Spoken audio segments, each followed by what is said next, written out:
Chapter 1089. This was also the reason why the third male lead could be so unscrupulous. Bojo held onto her shoulder bag with one hand and stuffed her other hand into her pocket. She looked at him silently. Perhaps it was because he had been stared at for too long, or perhaps it was because the young man's eyes were so dark that there seemed to be no end to them.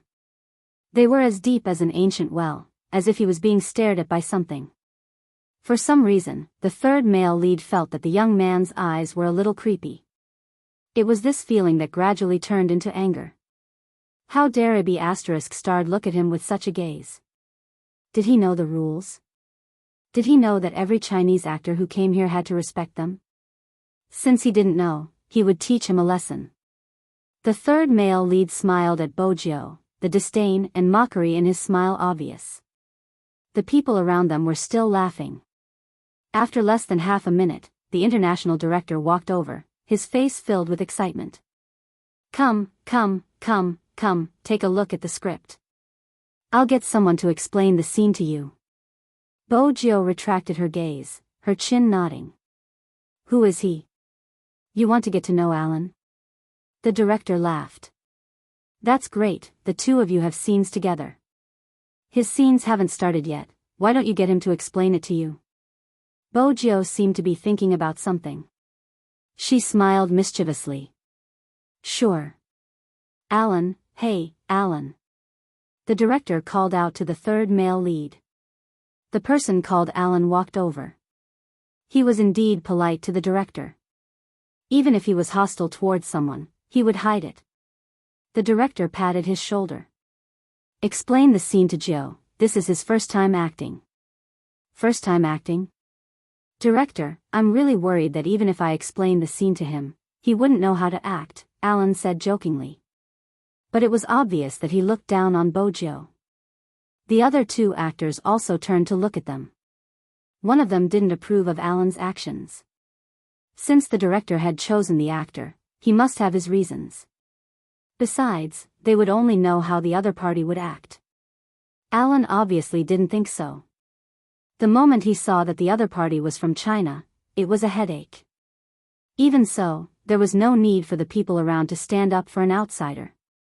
After all, their impression of some Chinese actors was that they didn't have many productions, but they liked to show up on the red carpet. It was undeniable that there were still some outstanding actors. But to a certain extent, the person in front of him didn't have any acting skills. Here, acting skills were the deciding factor. The international director frowned and said, "That's because you don't know Joe. He just needs to be himself in this movie." Since that's the case, then I'm indeed worried. Alan would not embarrass the director on such an occasion. He reached out and took out the script. Let me tell him about the scene between us first. But you have to be careful when you're here. Don't look at him. I heard that he has dealings with people on the American highway. If you provoke him in the filming set, he will still be worried about the director. He won't do anything to you, but it's hard to say in the future. Besides, with your current state, even 3 people wouldn't give him a beating, so we're going to allow him to scold Chinese pigs? Bojo interrupted. The man turned back. There were already some wrinkles at the corner of his eyes. He sighed before saying, "None of us are heroes. It's good to be patriotic, but it's not good to be too reckless outside. I want to retaliate like you. Let's talk about something else. When I first came here, I was tricked. But what could I do? My family's only money was used to send me overseas. Washing dishes here makes more money than in China. It wasn't easy for me to get a job, and I can send money back home every month. If I retaliate, it would mean losing my job. A rich young master like you probably doesn't know how hard it is for a Chinese to find a job in America. Some kind-hearted people will tip you when they see you dressed poorly and treat you well. But most of the time, it's a problem with the system. It's all about survival, do you understand?" Bojo paused after hearing his words. "Why don't you go back?" The man didn't reply. He just shook his head. There wasn't a single person who didn't miss home. But more importantly, they had to support their families. Bojo knew that it was already good enough that he had pulled her away. After all, there were two people who didn't even care about her. They were probably worried about getting into trouble. That was normal. But she was the young master of a rich family. She didn't lack money and didn't need to support a family. She just needed to support an almighty. Hence. Bojo glanced up. Her gaze landed on Alan, who had kicked the thing away. Her gaze was icy cold. It was time for some people to swallow their words. The international director was really busy.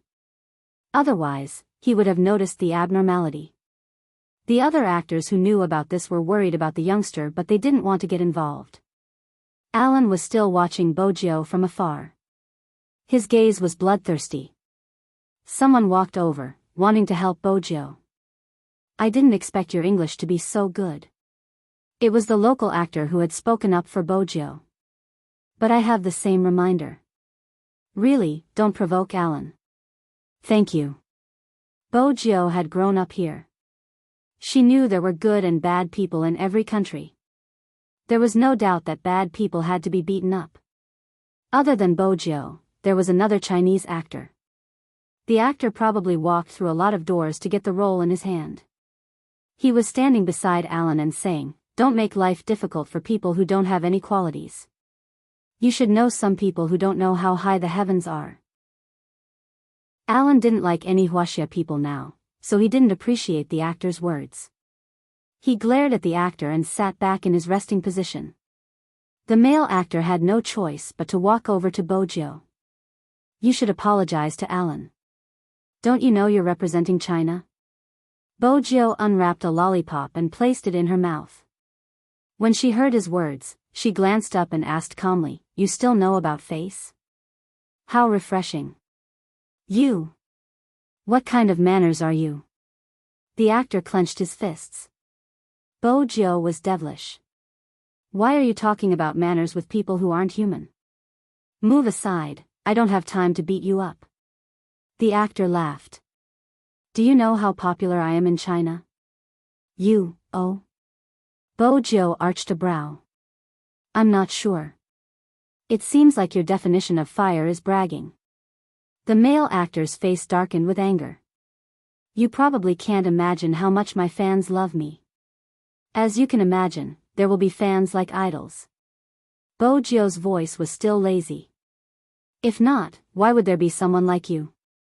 You sure know how to suck up, but you're the one who doesn't talk about China and its reputation the most." The actor still wanted to say something. The director had already walked over from afar. The male actor could only swallow his words. He pretended that nothing had happened and walked to the side. "Joe, how's your understanding of the script?" From his words, it wasn't hard to tell that this international director couldn't wait for Bojo's audition. Bojo lifted the script in her hands. "I just started." The international director was a little disappointed, but he knew that he had been too impatient. His assistant reminded him in a low voice, "Sir, should we let this actor try on her makeup and costume?" "Right. Could a character act well and have a sense of presence?" Other than skilled acting skills and her own looks, there was another important factor. It was what people in the industry called fixing the makeup. Everyone knew how many characters were ruined by the hands of the stylist. This was a principle that had been taught in movies and television. But there was one thing that a person couldn't handle. Some styles were also important. Even though the director had a lot of say in the production team. But from the looks of Bojo's character, she was the male god in many people's hearts even though she wasn't the male lead. But this character had an unimaginable amount of support online. A mysterious hacker who came and went without a trace, good and evil at the same time. People could only imagine how this character would look like based on descriptions. Indeed, from the height and age, this youngster in front of them fit the description. It was said that the screenwriter of this novel was based on the hacker Z who had been popular in the entire Fifth Avenue back then. They had only heard of that person but had never seen him before. But according to the description of the police, he was indeed around this height and looked very young. But no one knew the details. The screenwriter added in his own imagination and described him as a beautiful youngster with Eastern blood. The original sentence in the novel was described as follows: "The night breeze blew past." The youngster's messy short hair didn't make him dispirited. Instead, it added to his noble aura. He was like an Eastern vampire aristocrat. The pure black windbreaker with a hood covered his face, revealing only the curve of his chin. But that curve was enough to leave people with endless fantasies about his handsomeness, hence, the youngster's appearance was passable. Even in this production team with a superstar, he was exceptionally good-looking. But the assistant felt that the youngster was a little too soft compared to the character he was going to be acting. Would he be able to bring out the aura of the character after he wore the costume? After the assistant's reminder, the director remembered. "Oh right, fixing the makeup. Joe, go and put on your makeup and clothes first. You just have to take a look at the script during this time. We'll be going through the scenes later so that you can get used to the rhythm here. It's fine if you can't remember your lines." Bojo smiled and asked, "Which scene?" "Which scene?" The international director was still hesitant. At the start, he had wanted Gio and An to act together so that he could get used to the scene faster. But now that An had finally found the feeling from the previous scene, he had to act for a while more. He caressed his chin, his fingers moving. Chapter 1090. "I think we should look at the makeup before filming," the actor from China said. He glanced at Bojo and pointed out. "This role is too important. If the aura isn't strong enough, the audience won't be satisfied and it might affect the box office and reputation." As soon as the words box office and reputation were mentioned, everyone paused. After all, as a filmmaker, to put it bluntly, these two aspects were the most important. The director had spent so much time looking for someone. If the aura wasn't strong enough, it might ruin the original work. There would definitely be a backlash, and that was the last thing they wanted. Hence, from a certain perspective, the actor was right. The makeup was the key.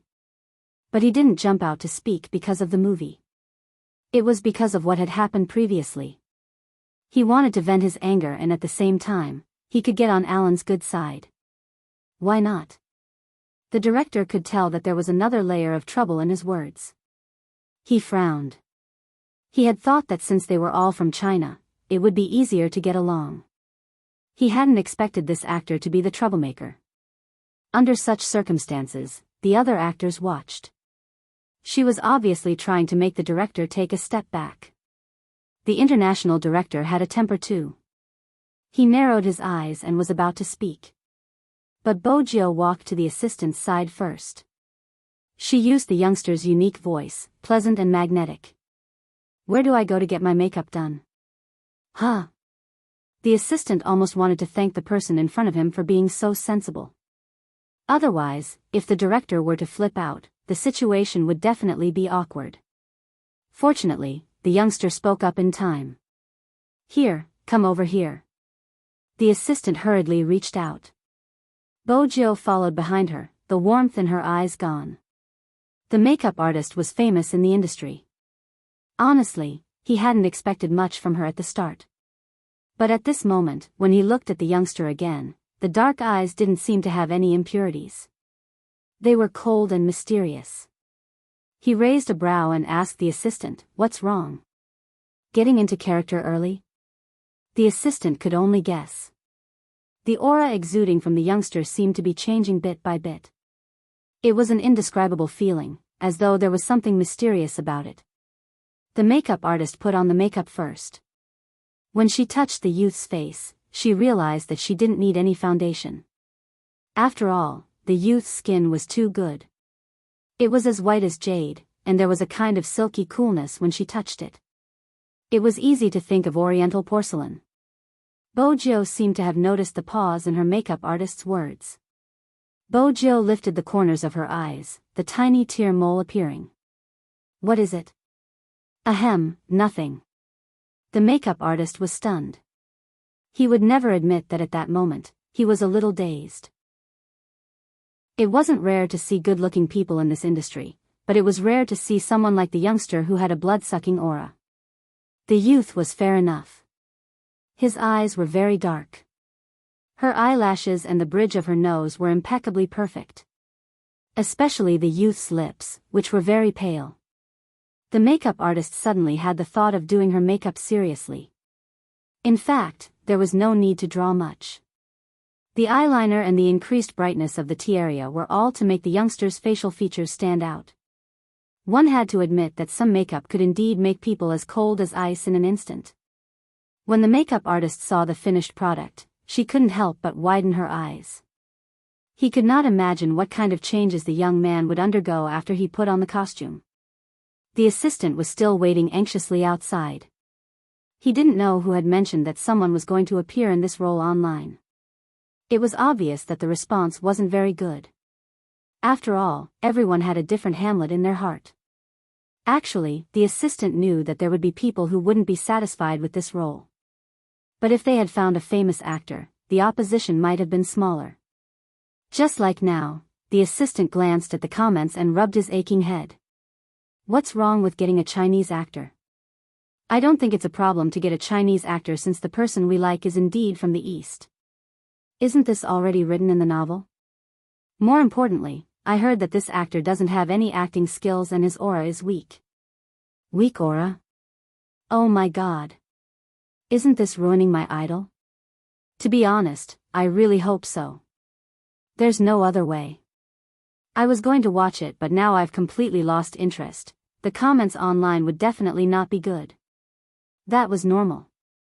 After all, everyone had expectations for the idol in their hearts. As the assistant, it was probably time to remind the director. Hence, she ran over and showed her phone to the director. Someone leaked the news? The director was very smart. He could tell that there was something fishy about it. After all, not many people knew that he had poached Joe to act in the movie. The assistant lowered his voice. It's not a matter of who leaked the news, but whether the actor you found can pass the most basic test.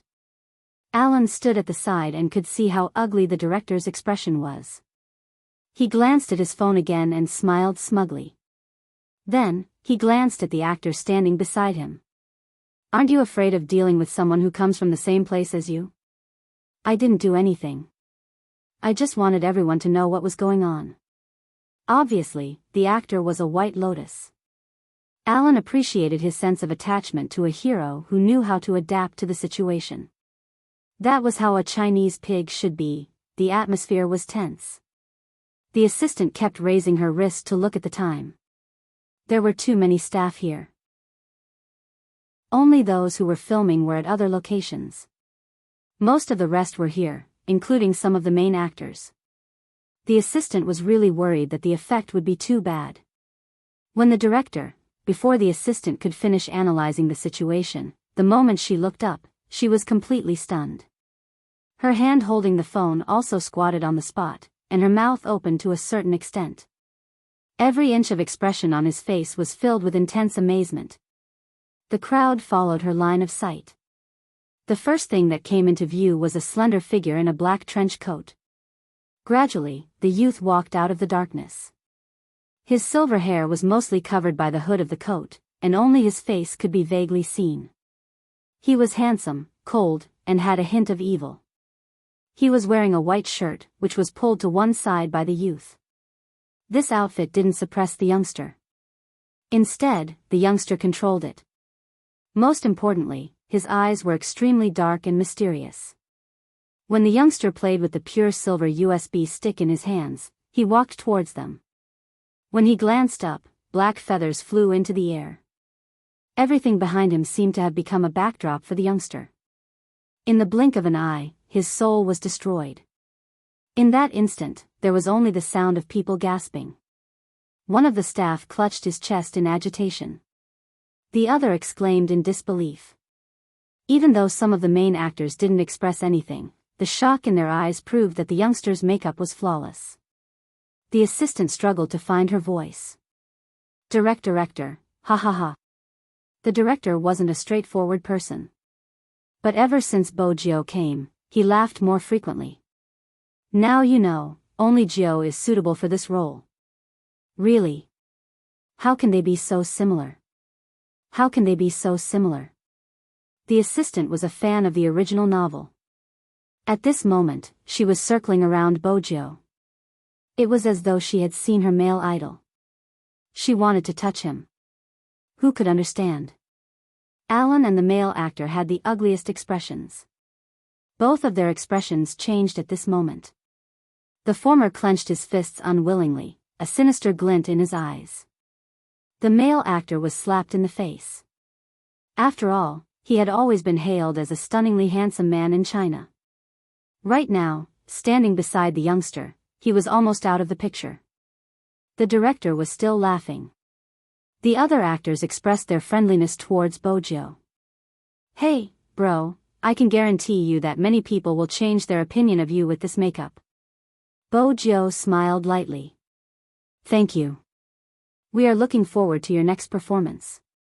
It was another local actor. He reached out to shake her hand. Perhaps many people thought that makeup was based on one's looks, but that wasn't the case. If it wasn't for Bojo's character, which gave people a mysterious and noble aura and a pair of playful eyes, they wouldn't have thought that just because they were good-looking, they wouldn't have been acknowledged. But the acknowledgement made Alan extremely unhappy. He couldn't take it anymore. He took a step forward and started to mock her openly. In China, there are too many people who are just good-looking but don't have acting skills. They are still chased by a group of fans. Brother, I have to tell you, that doesn't work here. Actors still have to rely on their acting skills to speak. Bojo stopped playing with the USB. She looked at him and suddenly broke into a smile. That's rare, I agree with you on this point. Actors still have to rely on their acting skills to speak. It's about which country they are discriminating against. Alan narrowed his eyes. The tension made the director frown deepen. Alan, you need to calm down. It isn't suitable for you to act with Joe now. Cancel what we just said. With that, the surrounding people heaved a sigh of relief. After all, if they really used the fight scene, Alan might take revenge. Even if he didn't, the youngster wouldn't be able to take a single punch from him. However, to everyone's surprise, the young man, who had always been smiling faintly, suddenly said, "Don't. Alan wants me to see how he acts in an action scene. I also want Alan to see how we Chinese act in action scenes." At this moment, the director's expression froze. The assistant's expression was one of disgust. "Child, you are asking for trouble, do you know that?" The actors at the side probably wanted to persuade her as well. Alan turned, not allowing the situation to change. "In that case, let's start. Do you need me to write down your lines?" "It's fine. Other than physics, I'm good at reading and memorizing." Bojo's memory wasn't as good as Almighty Chin's, but it was still better than ordinary people. This was a skill that every hacker had to train. Since she had read the script twice, it wasn't hard to remember the 3 lines. The director was worried, his expression darkening. He reached out, wanting to pull Bojo back. But Bojo held on to his wrist. "It's a good chance to test my acting skills."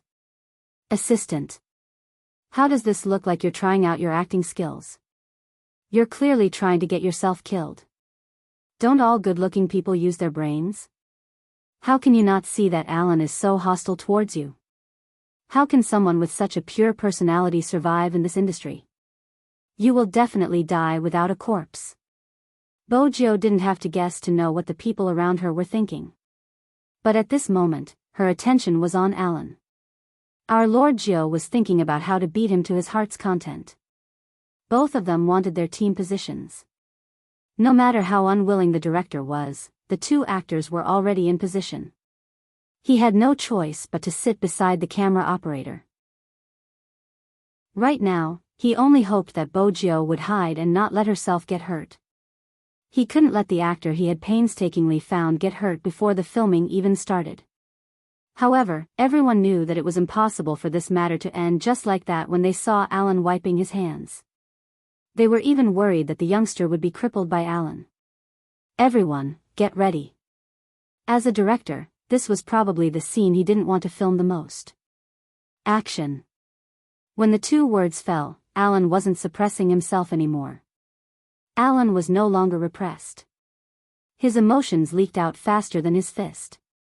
With a ferocious expression, he waved his right arm at the young man. It was so fierce that the director didn't even have time to shout for a stop. The assistant at the side tilted her head. She really didn't want to see her almighty getting beaten up, even if it was an illusion. Hence, she didn't see it. In the next second, the youngster turned sideways. With a wave of her left hand, she pinched the arm that was reaching towards her. Then, she pulled it forcefully. With a sinister smile, the wind blew. Her long legs bent her knees and she hit Alan's stomach fiercely. What was even more shocking was that when the youngster did this action, her right hand was in her pocket the entire time. Which meant that she only used one hand. The black trench coat was rolled up, along with the hat that was hanging down. She was ruthless and extremely cool. But that wasn't the end. Alan wanted to dodge. However, he was pulled back by the youngster. Just like that, she held onto his wrist with one hand and used it as a fulcrum. With a somersault, she threw him out. There was a loud bang. Alan was thrown onto the ground. Just the sound alone was enough to tell how painful it was. Not to mention the twisted expression on his face. The rising dust caused everyone's eyes to widen. The youngster in the black trench coat was extremely nonchalant. She strolled over and looked down from above, revealing only a section of her chin. She said the first line in the script. "I hate people punching my face the most." Chapter 1091. The camera zoomed in. Even the master who filmed the scene was shocked by the scene, let alone the other people on the scene. The director was the first to react. He lowered his left hand, his face filled with excitement. Pass. One word. It pulled everyone back to their senses. That's great. That's really great. The director's surprise was obvious. The people at the side sighed. This is the first time I've seen someone fight so handsomely. Oh my God, I'm going to become an Asian fan. He's Chinese, now I feel that Chinese men are sexy when they're manly. I really want to sleep with him. Oh baby, don't be like that, Chinese people are more reserved, you'll scare him away. Amidst the chaotic exclamations, the cameraman made a retracting motion. Alan's hand was still on his chest, moaning. The male actor and Alan's assistant ran over, working together to help him up. Alan didn't appreciate it, pushing the male actor away, his eyes still on the youngster, his hands clenched. When he saw everyone looking at him, his face turned red and white. He had lost to a Chinese pig in front of everyone. What was wrong with him? Alan was not convinced. He still wanted to get his face back, but anyone with a discerning eye could see how much pain he was in. After pushing the person who was supporting him away, Alan's breathing became unstable. From the start, Bojio just stood there, only when the other party came closer did she speak. This is the Chinese way of filming a fight scene. You made yourself sound so good at the start, you probably don't need to rest. I think I'm still online, we can take the chance to shoot the second part. Shoot the second part? Alan's assistant was the first to shake his head. No, this method is too barbaric, I have to bring my artist for treatment first. His words were directed at the director. The director didn't want to force him, even though Alan's attitude was a problem. But just as he was about to speak, Alan spoke, his tone cold. Alan spoke in a cold tone, I demand compensation from the production crew. I can't continue acting with such a violent actor. Violent? The director's assistant stood at the side with his eyes wide open. Was there something wrong with this person? He was the one who had chosen to act and fight with them. Now that he had lost, he said that they were violent. The director was also angry. He narrowed his eyes. From today onwards, you don't have to come anymore. Alan did not expect such an outcome. This movie was a big production. He had given up so many offers just for this movie. What right did the director have to make such a decision? Being kicked out of the cast in public was not something that could happen to him. Thinking of this, Alan swung his arm and strode towards the nanny van parked by the roadside. After getting in the car, he said to his assistant, "Get the media here." At this time, the assistant felt that it was inappropriate. The media is waiting for the film to be released. After all, this film has high expectations and good reviews. Even if we find the media and post it here, there will be people in the theater who will tell us the truth. Isn't there an uncontrolled comment section? Post the news there. The people over there don't know what happened, but once they say it, everyone will believe it. Alan had obviously thought of an excuse. Hence, after receiving the call from the media, Alan started to make up a story. There was indeed something that happened, but when it came to his mouth, it was completely reversed. He did not mention that he had provoked them. He only said that someone had hit him and that the other party had gained a lot of fans because of it. As a result, the director misunderstood him and asked him to leave the cast. At this point, Alan even sighed. "I really don't want to think about the situation back then. First of all, I don't have any objections to the cast and the movie, but with such an actor around, I really want to quit." After the media recorded it to make sure that it was a headline, they were worried that people would find out if they posted it in the comments section, so they simply followed Alan's instructions and posted it elsewhere. The people there did not know what had happened. Many netizens believed it. They even exclaimed in surprise, "How could such a thing happen? Who is that actor?" Alan was still replying, "That's exactly what happened. I experienced it myself. It doesn't seem possible." Some netizens felt that there was a loophole. "According to what you said, you didn't do anything wrong. Why did the director ask you to leave?" Alan avoided the main point. "I don't hate anyone, you can choose not to believe it, but I was indeed forced out. Now, I can only do the interview here and can't do anything else. For this movie, I spent so much effort on publicity. Now that I think about it, it's really..." Alan didn't have many fans. But his words were enough to make people speculate. The discussion became more and more heated. Until someone stirred up the news to the cast and dug out the actor who had hit him. They wanted Bojio to come out and give an explanation. He shouldn't have beaten someone and forced him out. This way, the people who had doubted Bojio's suitability for this role appeared again. "I really feel that the movie will be ruined. What should I do? I didn't expect this Chinese actor to be so. Sigh, I'm not looking forward to it anymore. I won't comment on the difference in ideals. But if an actor acts like this, can he still act?" The negative news came crashing down. It even became more and more intense. This news spread to China. After being translated, it became Chinese. Spade Z's fans, no, it wasn't just Spade Z's fans. Everyone who liked esports didn't think that Spade Z was such a person. Compared to the rational fans, there were some younger ones who were confused.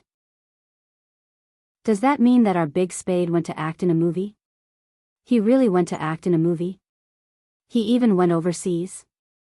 At this moment, the haters came out, pretending to be passers-by. "I'm not a fan, I'm not a hater. Although I have long wanted to expose Spade Z's character, that's right, Spade Z is like this, he likes to oppress others. But isn't Spade Z's fans too bored?" He didn't say who the actor was, he just looked at the description and thought that it was your Spade Z. "How interesting, do you think anyone can act? According to your logic, your Spade Z is the best in the world. He can't even be chosen as a professional actor. Yet, your Spade Z was chosen by an international director. Hee, I won't say anything." In an instant, the rumors started spreading. There was an uproar both at home and abroad. After all, Bojio was overseas now. She wasn't just representing herself, she was representing China. According to the news online, some of Bojio's actions were inappropriate.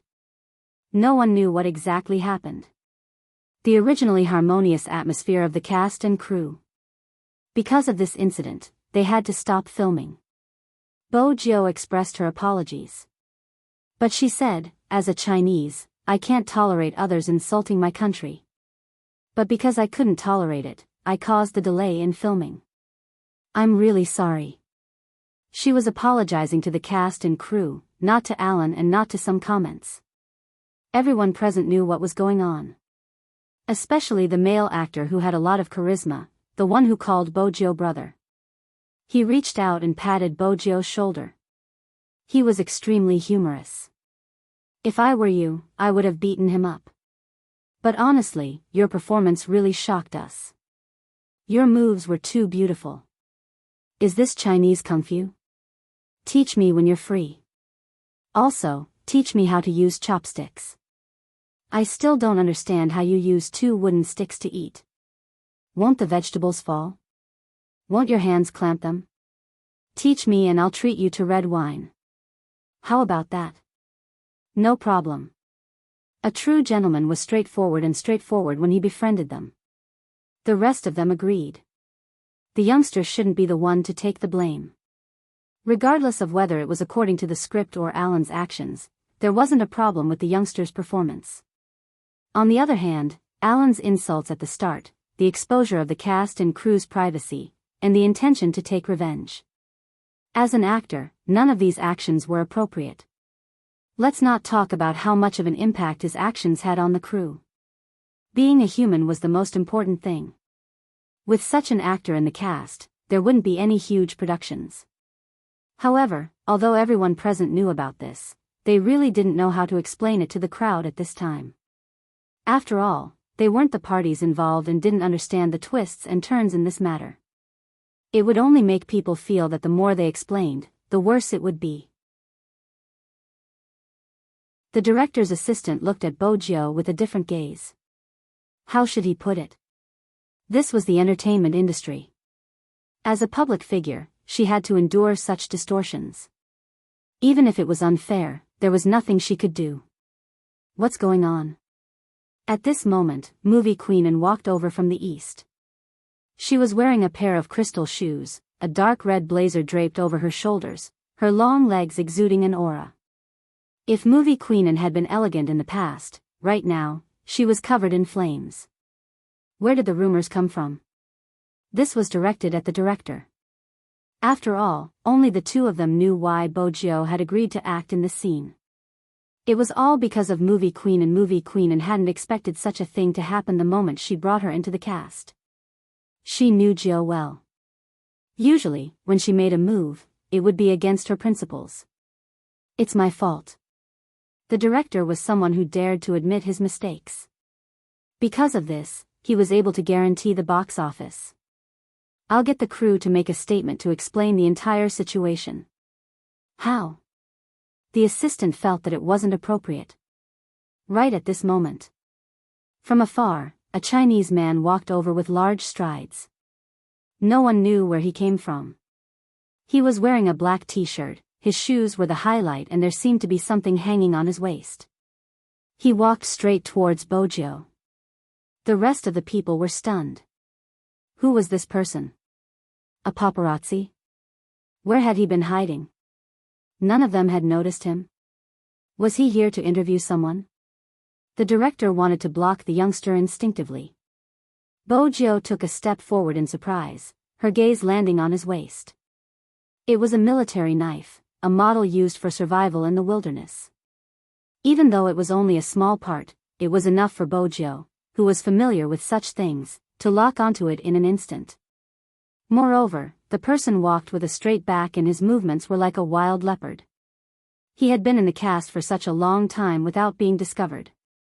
His anti-detection skills were extraordinary. Other than a soldier, no one else could do this. Are you Brother Mo's man? Bojio asked before the man could speak. He paused before nodding his head and passing the phone to Bojio. This is the video I took just now. Young master asked me to pass it to you. Everything he said about you is recorded clearly in the video, from the moment you entered the set to the moment you started fighting. Also, if it wasn't for a mission, would have wanted to beat him up as well. Thank you for your help. With that, he retreated without waiting for a response. The director understood Mandarin. When he heard this, he made a decision: post the video online and tell everyone that Alan was kicked out of the cast because of his character. He was clearly in the wrong, yet he still tried to distort the truth. I don't want an actor like him. All right. The assistant took the phone and tapped on the cast's account. All the media outlets were allowed to speak and they could be sent to any location. There wasn't a single piece of news, just a simple description of the entire incident. While everyone was focused on the phone, Bojo was thinking about something else. Yes, even though she hoped that this matter could be explained clearly, she wasn't representing herself. But compared to this, her attention was focused on something else. For instance, the Almighty had placed such a person beside her. What exactly was he trying to do? At this moment, Alan had already tasted the sweetness of the internet and started to fabricate even more recklessly. There was an actor who hadn't left. He was still in the cast, but he didn't participate in the subsequent filming, so he didn't know about the video. Taking advantage of this wave, he reposted a comment on his country's official Weibo and posted, "Sigh, I'm in the cast too. I used to like a certain someone, but now that I've seen him in person, my impression of him is decreasing. After all, we're overseas." This sentence seemed to prove that Spade Z was indeed the one who had tarnished the country's reputation. Many people couldn't hold it in anymore. Some media outlets started to join in. Just as a large amount of negative news started to flow out. Spade Z's official Weibo had already been destroyed. At this moment, they had to hand it to Sister Turtle for contacting manager Fong in time. All the fans would have to wait for the official inquiry before replying. At this moment, many people felt the need to bite their lips. Otherwise, whatever they said or replied would become a topic of discussion. Moreover, before the accurate facts were released, they wouldn't defend their idol the moment they opened their mouths. Big Spade had once said that there were no idols in front of the country. It wasn't difficult to be such a fan. The difficult ones were the fans who already knew the ins and outs of the matter from Fong Yi. How could they continue waiting? They gritted their teeth and refused to say anything that was the truth. Finally, they didn't have to wait anymore. Chapter 1092. There weren't many words, but it clearly explained the reason for Alan's expulsion. Those who wanted to know the details could click on the video below. Everyone couldn't help but click on the video. The moment it was opened, a youngster walked into the set with a black bag slung over his shoulder and a hand stuffed into his pocket. The youngster had exquisite features and was as fair as jade. Her silver hair was messy and fluttered in the wind. It was hard to tell if she was a man or a woman. The youngster wore a black earring on her ear, giving off a faint glow. Ostentatious, arrogant, handsome. This was the first time the overseas fans saw her. The first reply was, "He's just a pretty face and the director chased Alan away because of him?" When the video caught Alan cursing, he mouthed, "Chinese pig." At this moment, most of the people fell silent. They looked at the youngster's clear and determined gaze and could already predict what would happen next. But they didn't expect that this was just the beginning. Alan continued to provoke them. There was also a Chinese actor who started to pick on the youngster's aura. But unexpectedly, the climax of the video started at this moment. The youngster came out with her makeup, her black trench coat fluttering in the wind. In that instant, there was only one word that appeared in everyone's mind: vampire aristocrat. All the fans of the drama began to click on the exclamation mark. F***CK, this is the male idol of my heart. His entire aura changed. How did he do it? I'm going to cry. I apologize for my previous words. I shouldn't have judged if he was suitable for this role before seeing him. It's not just his looks, even his aura is similar. It's reasonable for the director to choose him. I used to think that no one in this world could act like my male idol. Now, I'm starting to look forward to it. I can't wait to see the final film. The filming crew didn't disappoint because the video continued. Alan's intention to take revenge was too obvious. So obvious that some people who were anti-Chinese like him knew what was going on. Just as everyone was worried that the youngster wouldn't be able to withstand Alan's punch. The most exciting scene in the crew happened. The young man's cool movements, and the moment his windbreaker fell, the man stood tall and straight beside Alan. From the bridge of his nose to his chin to his thin lips, a casual sentence became the fixed point. I hate people punching my face the most. And then, the youngster said, this is a Chinese fight scene. It was clearly telling Alan that those who insulted our country would be beaten. At the end of the video, there was a clear record of why Alan was kicked out of the cast, and there was another Chinese actor as a foil. In an instant, the number of reposts of the video had reached a breaking point. Spades fans were the first to leave a comment. I've never regretted being your fan. Next were more people who could tell right from wrong. Well done. Don't misunderstand, the person who said this was not a Chinese. They were locals. Ordinary people were the same in this aspect, especially the hot-blooded men. This young man's self-restraint is quite good. If it were me, I would directly send this person to hell. If anyone insults my country, I will stand up for them. This is a basic human principle, isn't it? Chapter 1093. Both Huaxia and American websites went to Alan's side to comment. They just wanted to ask him this question. Alan, who was originally sitting and preparing to accept the second round of media interviews, suddenly changed the question. They had discussed how the other party had used a scheme to exclude him and get him kicked out of the crew. But the first thing the person said was, Alan, I have to ask on behalf of everyone. How do you feel now? Especially your face. What did that mean? Alan thought that someone was concerned about his injury, so he said, don't worry, everyone. My face is not seriously injured. There was a sudden silence, and then all the staff laughed, including the host who was interviewing Alan. Alan frowned at the laughter and the look in their eyes. At that moment, his agent walked over with his phone. Ellen asked again, what are you all laughing at? You'll have to take a look for yourself. The exterior host handed over the phone in his hand. Alan's eyes widened when he saw the comments. In the end, he couldn't even breathe steadily and his face turned red and white. He finally understood what they were laughing at. But this understanding would only make him more embarrassed. Realizing that the camera was still on him, Alan stretched out his hand to cover his face. His fleeing figure was like a mouse living in the dark. Not only that, but through the video, the Huaxia audience also realized something. That was the other Huaxia actor in the video. Everything he had done and said had been seen by the crowd. From today onwards, I won't watch someone's show anymore. I'm in the same row. Not only because his flattering expression has embarrassed the Huaxia people, but also because he is distorting the truth. Everyone should have seen the message he sent. I just feel disgusted now. They are both Huaxia people, but I see the difference. Doesn't he feel guilty sending such a message? He said that because we are in Huaxia and don't know what is happening abroad. People are really not what they used to be. When others are fighting for their country's face, another person is here slandering them. The truth swept over like a storm. At first, the male actor was still happy because of the benefits and popularity. When he saw that something was wrong, his first reaction was to delete the message he sent. However, this person had obviously underestimated the power of the crowd. Delete my blog?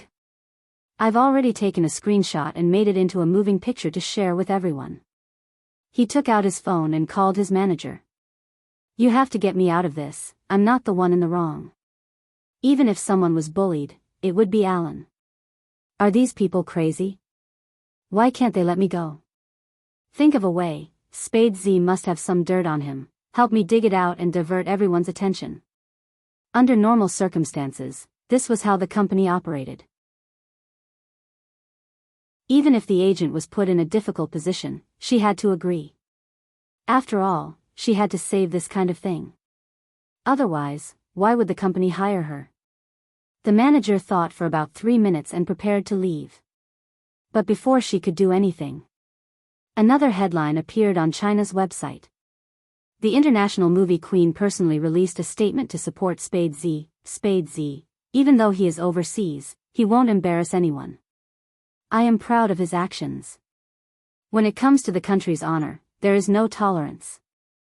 Some people are trying to distort the truth because their hearts are dirty and can't be saved.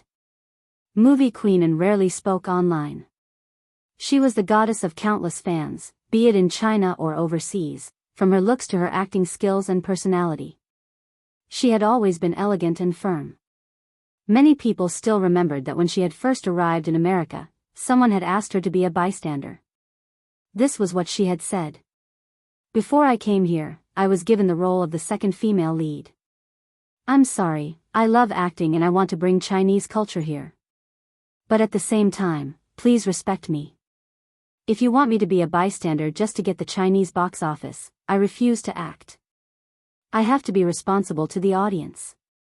Admittedly, she hadn't gotten the role.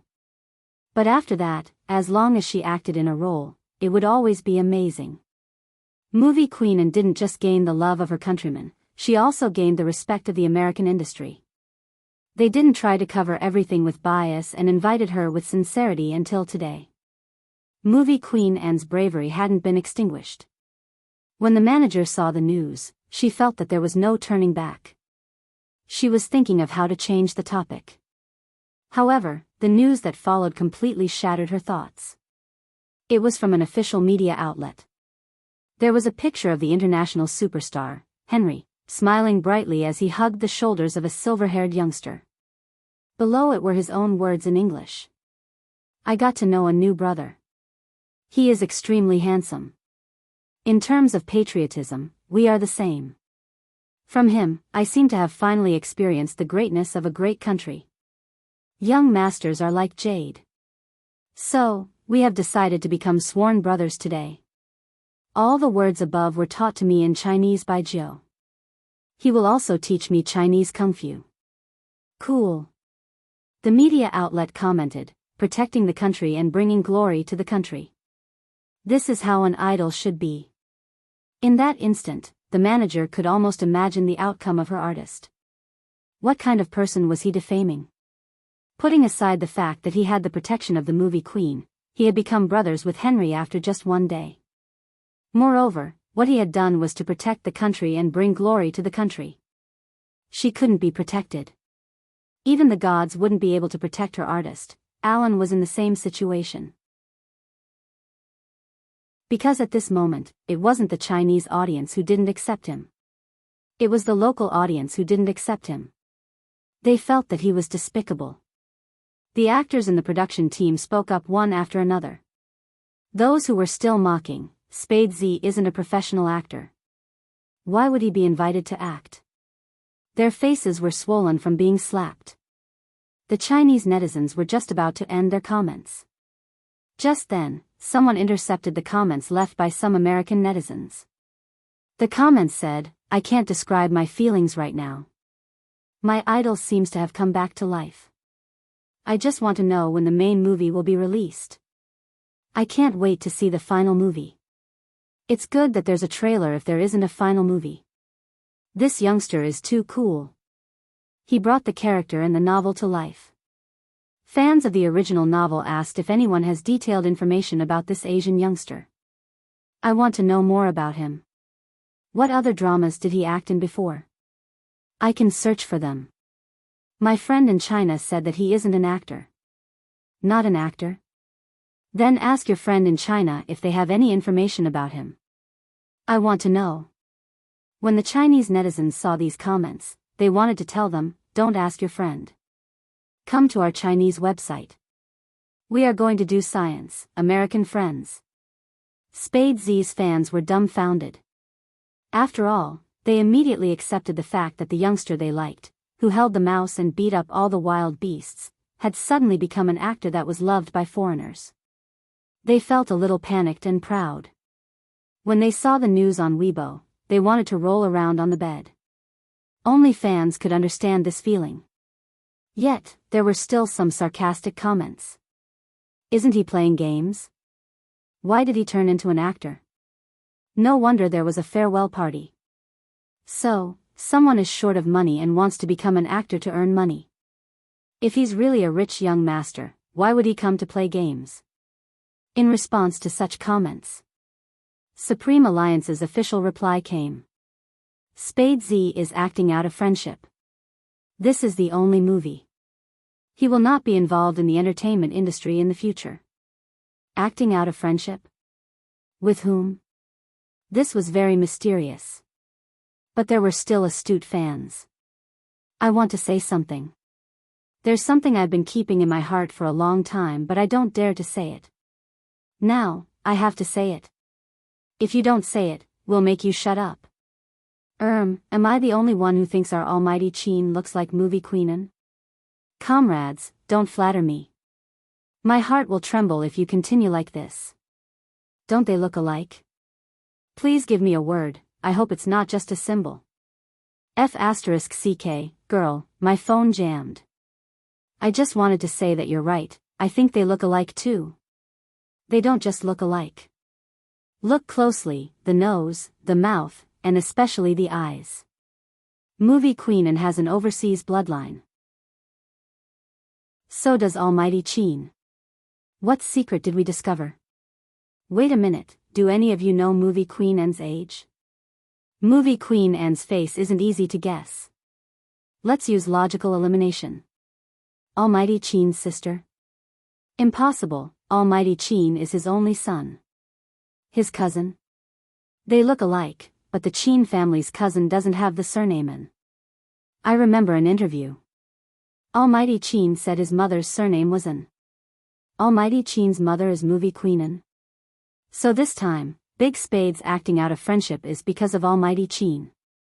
Facepalm, why do I feel like I've been fed another round of dog food? I'm convinced by Big Spade and almighty Chin's parents. I've decided to turn off my computer for this PDA show. 5 words are floating in the sky. Daughter-in-law meets mother-in-law. The CP fans felt that this candy was a little sweet. After all, from movie Queen Anne's words, they could hear her admiration for Big Spade. It was sweet everywhere. Chapter 1094. The chauffeur and butler was bending over to serve tea. The atmosphere was completely different from the Chin family's house. Even the dining table was a European style. The butler's attire and the tea he served exuded an aristocratic aura. Earl black tea paired with slightly sweet pastries was a delightful combination. Besides, he remembered that his young master didn't hate eating. But today, the butler sized up his young master's side profile, an indescribable coldness in him. What was going on? Chin Mo held onto his phone, his uninjured hand picking up the spoon, eating elegantly. The butler was about to leave. A casual voice came from behind him. It's a little sour. What? The butler turned back. Chin Mo wiped his mouth with a napkin, stuffing a hand into his pocket as he stood up. The pastries are a little sour. With that, Chin Mo walked up the stairs. As an outstanding butler, how could the pastries he made be sour? The handsome butler studied the pastries on the wooden table, dipping his finger into it. It was obviously sweet and sour. What was wrong with his young master today? Was his taste buds out of whack? The butler didn't have a habit of looking at Weibo, so he didn't know what was wrong with Chin Mo. At this moment, movie Queen Anne and Bojio were finally facing each other on the set. Anyone who had worked in a movie would know that filming didn't follow the sequence of the script. Instead, they would film the scene that was suitable for them. The weather was perfect. With the lingering light of dusk, they could clearly capture the sunlight splashing onto their hair. Bojio sat in front of a computer, still wearing the black trench coat. She wasn't wearing her hat, her long fingers tapping on the keyboard. The actors watching from the side were still thinking that this scene would require post-production since no one would be able to type so many words and codes in such a short period of time. But the moment the camera started rolling, everyone was shocked. The youngster's fingers moved swiftly, moving up and down so fast that it seemed like an afterimage. A dialogue box popped up on the screen, as though there was some code running through it. Amazing. That was amazing. The director's happiness was obvious. It was also from this moment on that the crew members understood something. The director hadn't chosen the youngster for this role just because of his face. If they hadn't known it was an act, they would have assumed that the youngster was attacking the internet. That's awesome. Jill, you're amazing. Henry was the first to run towards her. As an American, he was passionate and wanted to give the youngster a hug. Bo-Gio turned, a faint smile on her face. Harry, do you still want to learn Chinese Kung Fu? Of course. Henry crossed his arms in front of his chest. He was indeed very handsome when he smiled. Bo-Gio glanced up, her gaze landing on a spot. She turned and said, Do you see the person sitting on the other side of the wall? He's dressed in black. Before learning martial arts, you have to train your observation skills and reflexes. I'll go in to change my clothes later. You'll be in charge of diverting his attention. That's it? Henry didn't think it was real. Bo-Gio thought for a moment and pretended to take out a book from her bag. There were only 3 words written on it, Secret of Kung Fu. This is our family heirloom. I don't usually tell others, but I'm passing it to you now. Bo-Gio shrugged. You should believe me now, right? Harry gave him a thumbs up. Good brother, I'm going to train now. I'll start training after I'm done. Go ahead. Bo-Gio smiled. She waited for Henry to block someone's line of sight before she took the opportunity to move. She kicked the car with her long legs and climbed up the tree and over the wall. Her movements were agile.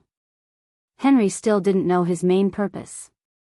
He saw his target staring at him like a wolf. As an actor, he successfully maintained the stalemate for 3 minutes. After 3 minutes, the other party finally changed to another spot. This way, he should be able to pass. Henry thought about it and hit the Secret of Kung Fu in his hands. Excuse me? They were all physics questions. Chapter 1095. The expression on Henry's face changed several times. F***ck. What happened to the basic trust between humans? At this moment, the person who had been watching Bo-Gio appeared. From his angle, he had thought that Bo-Gio had entered the changing room. In reality, the youngster had already passed through the alleys as though she was doing parkour. Bo-Gio moved quickly. She was like a living map with a cheat code. After all, this was her territory. She could take shortcuts even if she closed her eyes. In the end, she stopped at the most famous street in America. 5th Avenue. There were jewelry, leather, clothing, and cosmetics shops here. Every year, it attracted thousands of tourists. At this moment, Bo-Gio slowed down her footsteps and walked towards an old phone booth. It was located at the entrance of the alley. When Bo-Gio walked in, there were a few black men who were scribbling. They paused and glanced at Bo-Gio, their gaze unreadable. Bo-Gio's attire prevented them from moving, but they exchanged glances. Bo-Gio didn't say a word. She held on to an electronic cigarette lighter with one hand and pressed it. There was a click. She tilted her head and lit a cigarette. In perfect English, she said, "Bro, give way." When the few black men saw the silver words flash past, they were stunned. They took 2 steps back. They didn't leave. They just couldn't believe it. Did they recognize the wrong person? How could they see that thing? But, they looked up at the youngster. The back view was indeed similar. What should we do? Continue to scribble. Don't care. Didn't you see the thing in that person's hand? How are we going to care? Just do what you have to do. Bo-Gio entered the phone booth as though there was no one else around. She placed her finger on it and placed a coin in it. Then she pressed a string of numbers that seemed to be a password. There was a loud rumble. The wall where the phone was connected to slowly opened to one side, revealing a passageway. Bo-Gio stuffed a hand into her pocket. She turned back and smiled devilishly at the black men who were still sneaking glances at her. "You're right, I'm back. F***ck." At this moment, the shock in their hearts could be heard all over the world. At first, those few black men still doubted whether the other party was the one who had beaten them until their teeth fell all over the floor. But now, they were sure it was her. But even if he knew, there was nothing he could do. He would suffer internal injuries. After all, there was no way he could beat them. We're all neighbors, just like before. Please take care of me. Bojo flipped over and waved. The few black men outside just wanted to roar. What do you mean by, take good care of me? Bojo didn't turn back as she walked up the stairs. It was a vast expanse of darkness. There seemed to be no end to it. It seemed like no one had been here before. Bojo arched a brow and pressed her fingers against the wall. Swoosh. The lights of the entire place lit up. It was even a little dazzling. Bojo stretched out her arm to block it. It was also at that moment. The whole picture of this place was completely revealed. The two-story building was very large. It looked like a residence, but at the same time, it wasn't. Although there was a bed on the second floor, it didn't look like it was used for sleeping. Instead, it looked like a temporary resting place. More than 900 square meters. There seemed to be something parked on the first floor, but unfortunately, it was all covered by white cloth. Bojo walked over casually. Then she lifted her thin lips and raised her right hand. Swoosh. When the white cloth was lifted, the beautiful and smooth curves of the car with an untamed black luster were revealed. Lamborghini, Bat. The limited edition sports car that could increase its speed in an instant. It got its name because of its cool wings. This wasn't a place for people to stay. It was Bojo's private garage. Other than Bat, there were two other sports cars and a BMW Tomahawk. Bojo stood in the middle, not feeling out of place. It was as though this was where she should be. Little Blackie, I'm back. It's time for you to wake up. Bojo's voice was lazy. But there was no one here. Who was she talking to? However, her voice was effective. There was a ding. Something seemed to be activated. Identifying the source of the sound. 20%, 40%. 100%. The sound source is confirmed. It matches 90%. Sorry, it can't be activated 90%? At this moment, Bojo finally remembered that she had changed her body. Switch to manual password activation. Bojo sighed helplessly. She pressed her fingers on the car. Starting to verify the password. Take note, if the password is wrong, you will have to bear the consequences. Bojo arched a brow. I should have made you more humorous. This reminder is too stiff. With that, Bojo moved her fingers. After she entered the password, the car lights lit up. Master, I really didn't expect you to come back alive. Why didn't your voice match? It turned out that this was a modified car. It was fully equipped with intelligent parts and the navigation system was different from normal cars. I'm still hesitating. Should I let you drive me? Bojo was already in the driver's seat. Her fingers were on the steering wheel. She tilted her head and laughed devilishly. Do you want me to activate your self-destruct password for you to verify? The navigation line wavered. It was extremely serious. Oh. Master, I missed you so much when you were away. I was afraid that you wouldn't be able to eat or sleep well outside. I was afraid that you would be seduced by some flirtatious little bee *tch. As a car, I was really worried. You're good at steering with the wind. Bojo patted the steering wheel. The navigation line wavered again. That's one of my many strengths.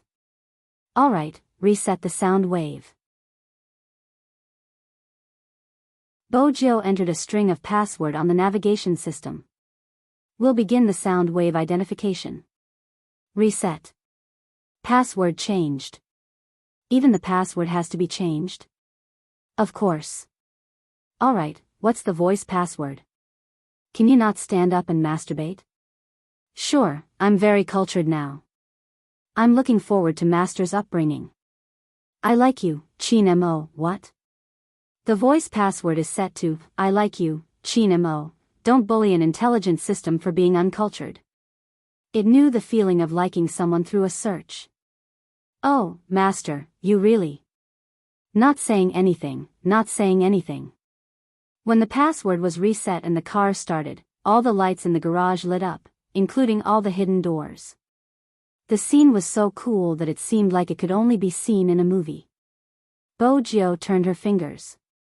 With a beautiful drift, she drove out of the garage.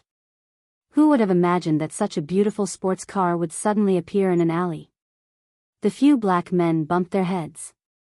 Once again, they confirmed that it was indeed that fellow. Same family. Bojo only had to say 2 words before the intelligent system recognized her voice and navigated the entire route. She drove along the nearest road. First, she passed through the tall buildings on both sides of the road. Then, she flew towards the long bridge. That kind of speed and model would attract many people's attention when they passed by. It wasn't until the car drove further and further into the east that the surroundings gradually became covered with trees. She followed the road and pushed aside the rising light. Only the castle in the forest was left. The castle wasn't big. But it seemed to be from a long time ago. It was rumored that this was once owned by an aristocrat. Later on, the aristocrat declined and mortgaged the castle in the 19th century. Many people said that this was a mysterious place. The people who lived there must be the blood-sucking clan. If not, there wouldn't be so many roses outside. However, it was a place that everyone yearned for. During the day, when the sun shone and the roses bloomed, there would always be an old butler. In the afternoon, he would walk out with a pocket watch. He would check the time and then place a pot of Earl black tea and exquisite pastries in the courtyard. However, what made people afraid to approach him was that beside those things, there was a jar. In the jar, there were either severed hands or legs. That wasn't all. The old butler actually used the scalpel in his hand to cut the pastries and put them into his mouth. That scene had already scared a lot of people who wanted to come here to visit. Even when the old butler saw a child and wanted to give him a piece of candy, he was scared to tears. He thought that nothing would change here. It was the same point again. The door of the castle opened. The old butler had white hair. He was dressed in a well-ironed suit and wore a pair of gold-rimmed glasses. He looked at the pocket watch in his hand and then scattered something to the white pigeon in the courtyard. Then, he turned and pushed the metal dining cart out. He placed the things in the middle of the courtyard. The weather is not bad. The old butler muttered to himself as if he was used to talking alone. He squinted at the sunlight jumping on the flowers and trees. He took a sip of tea leisurely and was about to cut the pastries. White pigeons flew everywhere and the sound of a car came from afar. The old butler frowned and muttered, "It's here again." When he stood up and was about to decline the guest, he saw the silhouette of the car and was shocked to the ground. One could clearly see that the sunlight was shaking violently in his eyes. The old butler had never lost his composure like this before. After all, the first word that came to everyone's mind when they saw him was seriousness. But at this moment, he even walked faster than usual. He didn't care if the teacup on the table fell to the ground. He just walked quickly out of the courtyard and waited for the car door to open. The car door did indeed open. A young man walked out from within. Silver hair? The old butler loosened his grip on the pocket watch. His eyes were full of disappointment. It wasn't the young master, he was thinking too much. But the next second, the teenager's voice came. "Grandpa Butler, I wonder if there are sweets to eat at this hour." The old butler was shocked. He looked at the teenager again. This appearance? That was impossible. He had been waiting for the young master to come back. But in his heart, he also knew that the young master was definitely in danger. Otherwise, there wouldn't be no news for so long.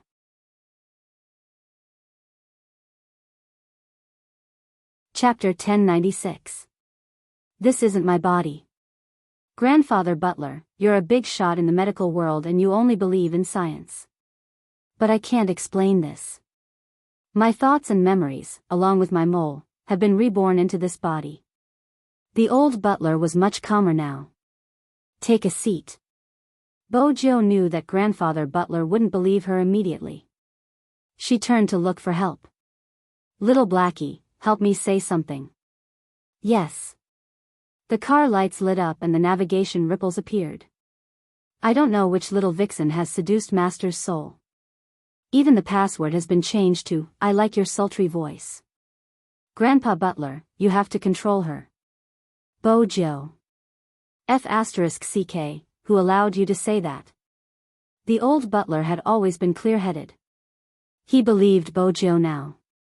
But from his perspective, he had to be more cautious. Especially after his young lord left. He had heard rumors that someone had impersonated his young lord before. Hence, stay for dinner? Bojo rubbed her forehead, troubled. This won't do, grandfather butler, I have something to do and have to head back. I know you don't believe me, but how about this? Since things have come to this, I can only expose your shortcomings and tell you that I'm the real one. For example, when we were young, you would bring me around to give sweets to the children. You said that bringing me along would make you more approachable. Otherwise, the children would cry the moment they saw you, which made you feel defeated. That's right, it's indeed a failure as a doctor. The old butler's veins popped. He started to clench his fists. If he had a walking stick in his hand, he would definitely hit her. Unexpectedly. The youngster was still as lovable and hateful as before. But immediately, there was a twist. Even so, in my heart, grandfather butler has always been the most caring doctor. Bat. Everyone should know who he inherited his ability to act according to the situation. The old butler suppressed his laughter. Flattery won't work. I really can't have dinner. Bojo smiled mischievously. Grandfather butler, you already know that I'm real. You just want me to have dinner with you. Don't worry, I'll bring someone over for dinner tomorrow night. The old butler was certain that she was his young lord. Reborn into another person's body?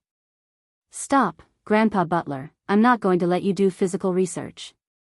Bojo raised her hands high, behaving like a rich young master. But I need grandfather butler to treat someone. The old butler humphed. Young master, shouldn't you first tell me why you haven't returned home for so long? Would you believe me if I told you I did it to woo a man? Bojo smiled. The old butler rubbed his forehead. How many times have I told you, young master, as a lady, you have to be more elegant. I will elegantly state that I want to kidnap him tomorrow. Bojo smiled. I need grandfather butler's help. The old butler was very smart. There are very few people that young master can't handle alone. Who is he? Bojo caressed her nose. Captain of the Special Forces, criminal psychologist, the only heir of the Chin family, grandson of the Yin family. These were layers upon layers of relationships. It made the old butler feel more and more headache. Is it the Yin family that I know? It's that Yin family. Bojo sat on the chair. They are rich, that's why I'm so passive.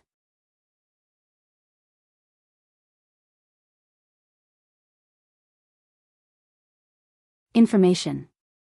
Stephen was helpless. I've already given you all the information on Z. Moreover, didn't she go to China? Why are you here in America? At this point, Stephen seemed to realize something. He suddenly raised his head and stuttered, Don't tell me that guy is back. Chin Mo glanced at him and spat out 2 words. No. Stephen muttered, that's good. Otherwise, I'll have to make another report. What was my subordinate, Smith, thinking? He insisted on going to China to capture Z. Now that he's back, I don't know what kind of blow he suffered, but he's depressed all day. Compared to when he made the report, his aura seems even lower. Smith? Chin Mo arched a brow. Stephen nodded. Smith, what's wrong? Nothing. Chin Mo smiled teasingly. You should leave, officer. Stephen. Didn't they say that Chinese people were warm and hospitable, especially foreigners? He must have gotten to know a fake Chinese person. But this trip wasn't in vain. The moment Stephen left the villa, he turned on the police light in his car. Qin Mo asked him to leave because too much time had passed. A certain someone should be back soon. Qin Mo unlocked his phone and dialed a number. Turned off his phone. Before leaving the country, the two of them had activated international roaming so that it would be easier to contact each other. Qin Mo's eyes dimmed when he heard the notification.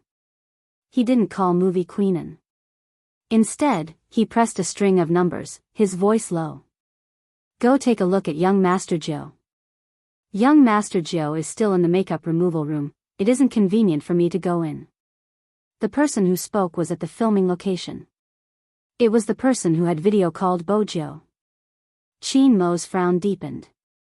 Makeup room? How long has she been in there? Half an hour, the same for the other actors. Other than removing their makeup, they have to change their clothes.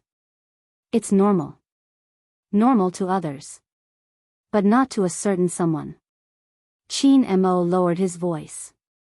Ask the staff to confirm if she is really removing her makeup. Yes.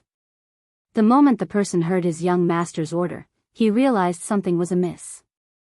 By the time he asked the staff, his throat was a little dry. Qin Mo didn't hang up.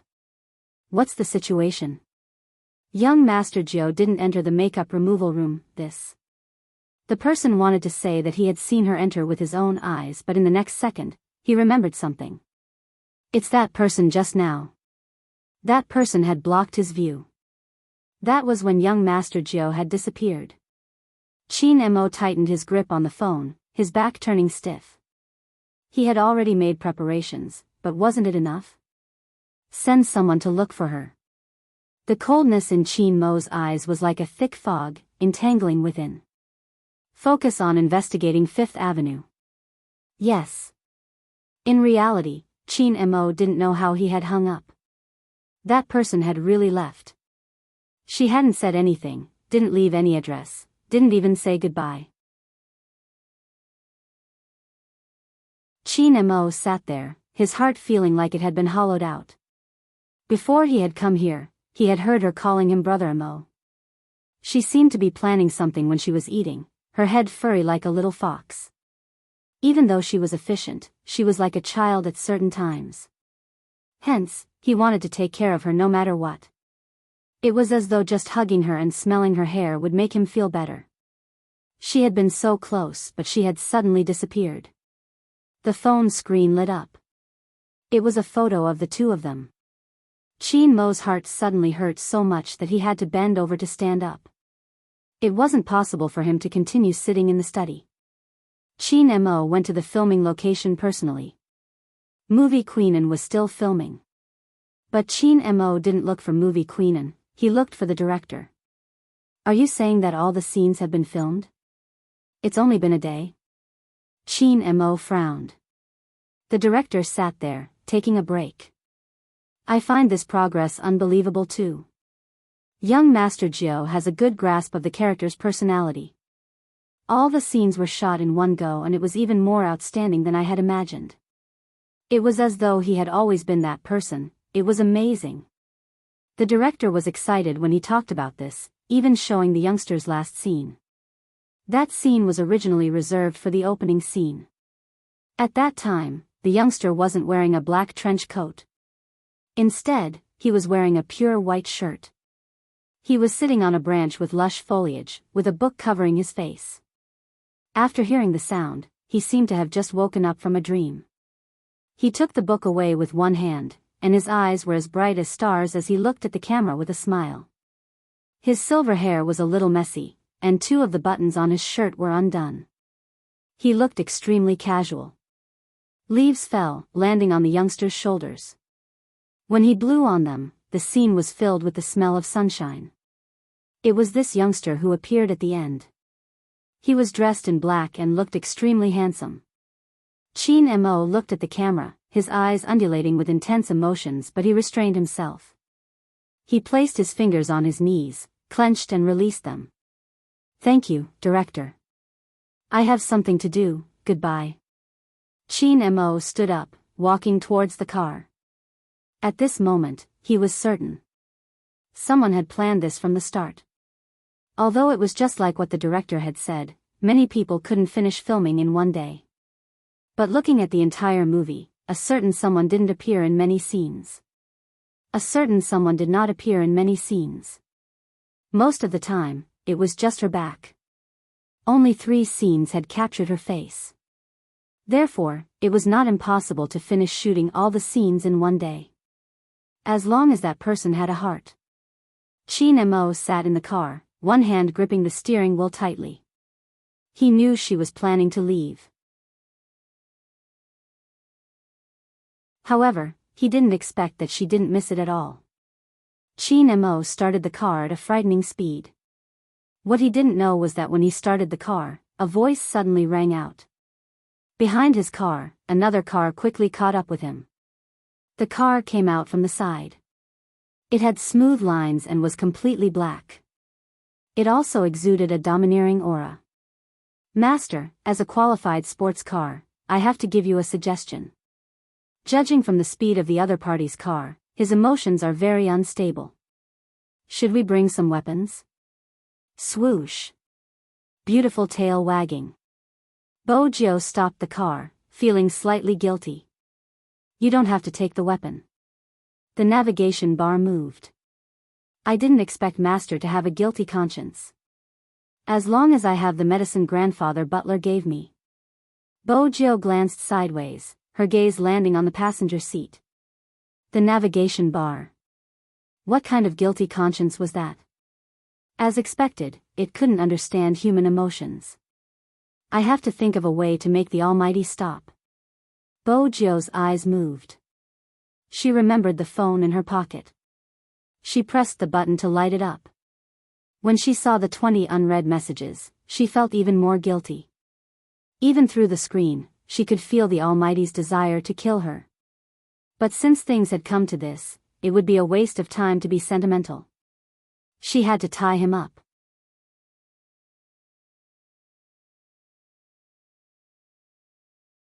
Chapter 1098. Swoosh. It was another beautiful swing of the tail. Without any restraints, Bojo's racing skills were like those of an American blockbuster. The sunroof opened, her silver hair swaying in the wind. The youngster's thin lips and the lollipop in her mouth formed an indescribable mischievousness. The navigation beeped. 60 meters to the target. Master, do you still remember? I have a bad feeling about this.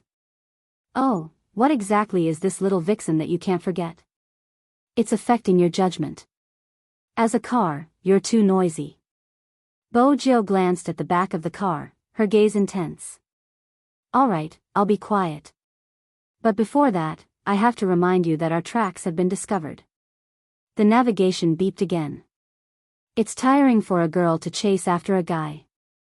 Bojo arched a brow. He found out so quickly. As expected, it wasn't easy to kidnap the Almighty.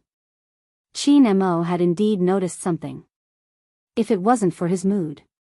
With his analytical ability, he would have discovered the car behind even faster. Chin Mo narrowed his eyes and suddenly slowed down the car, catching her off guard. The Lamborghini Bat had quick reflexes. It slowed down as well. The 2 eye-catching sports cars sped along the straight road as though they were competing. It was a beautiful sight. Bojo licked her lips and spat out the lollipop. It seems like I'm going to use my ultimate move. Master, before you use your ultimate move, you have to take a look at the police cars behind you. If the navigation system could display an expression, it would be a facepalm. There are already 3 of them. Bojo glanced up at the rearview mirror. Let them chase, the more the merrier. Hence. On the famous Fifth Avenue, besides the 2 sports cars, there was another row of police cars. This attracted everyone's attention. Analysis report, the car in front is slowing down, it seems like it's going to stop. The navigation beeped. Master, should we stop too? No, charge over. Bojo arched a brow. I have to find a chance to drug Brother Mo. He will be embarrassed if we drug him in front of so many people. The little bat. What kind of drug are you trying to drug him? After Chin Mo parked the car by the roadside, he watched as a black shadow flew past him. That speed was very fast. What was even stranger was that when the car brushed past, there was actually no one in the driver's seat. Inside the car, the navigation system buzzed again. Master, you don't seem to dare to face him? Bojo exerted strength with one hand, straightening her body. What do you know? This is called strategy. Navigation. I will quietly watch your guilty conscience. Bojo didn't say anything else. She shook off the first police car and took a detour to the other side. She shook off the second police car, and by the time she reached the third one, there was no need to shake it off anymore. The distance between the cars was too wide. In the sea of cars, there were no police cars in sight. But in the next second, the voice of the navigation system became extremely shocked. F***CK, F***CK, Master, what kind of little demon are you chasing? That fellow is now more than 100 meters behind us. This is too scary. Not only did you fail to chase, you're being chased instead. Bojo glanced at the rearview mirror. The Almighty was indeed cunning. How exactly did he manage to predict her route? The 3 police cars had unknowingly become his tools to test her. The more he thought about it, the brighter Bojo's eyes became. She moved her fingers, dialing a number. Chin Mo's fingers were placed at the side, preparing to increase his speed. Until that unique ringtone sounded. His gaze froze, and he slowed down instantly. He gave up on chasing the sports car that had been following him. He turned the steering wheel, stopping by the side of the road. He picked up the call, his voice cold. Where are you? As expected, he was angry. Bojo was still driving, wearing a black earpiece. She said seriously, I wanted to take a taxi to the place you told me, but I got lost. Is that so? Chin Mo obviously didn't believe her, but he was smart enough to know that the most important thing now was to find her. Send me your address. Bojo was slightly afraid. This place. I can't tell you the name. Why don't I find a cafe and share my location with you? Send it now. She could tell that he was trying his best to suppress himself. Bojo turned a corner and was nearer to the filming location. She tapped on the WeChat shared location. I'll wait for Brother Mo to pick me up. Mrs. Chin. On the other end of the line, Chin Mo spoke again, his voice as cold as ice. You better be waiting for me to pick you up. Bojo felt even more weak. He hung up. The navigation system heard him very clearly. How should I say this, Master? I think you've already lost your credibility with the other party. If the little fairy knows that you're going to kidnap her, she might chop you into pieces. Little Blackie, you're using your humor in the wrong place. Put me down and wait nearby. With that, she took out her smart key and walked into a cafe with desserts. The reason he chose this place was because it had the best view of the entire avenue. She also understood that in order to kidnap the Almighty, she had to use some tricks. He couldn't even do it openly. Bojo was helpless. Was it so hard to kidnap the one you loved? Bojo sat down, troubled. She ordered 2 cups of coffee and drugged one of them. When she drugged him, she also felt guilty.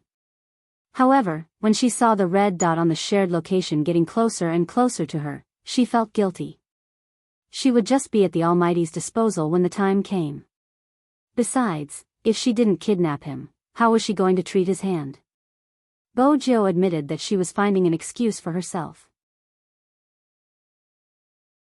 But on second thought, the Almighty's suspicions towards her had been growing, and it was only a matter of time before he found out her identity.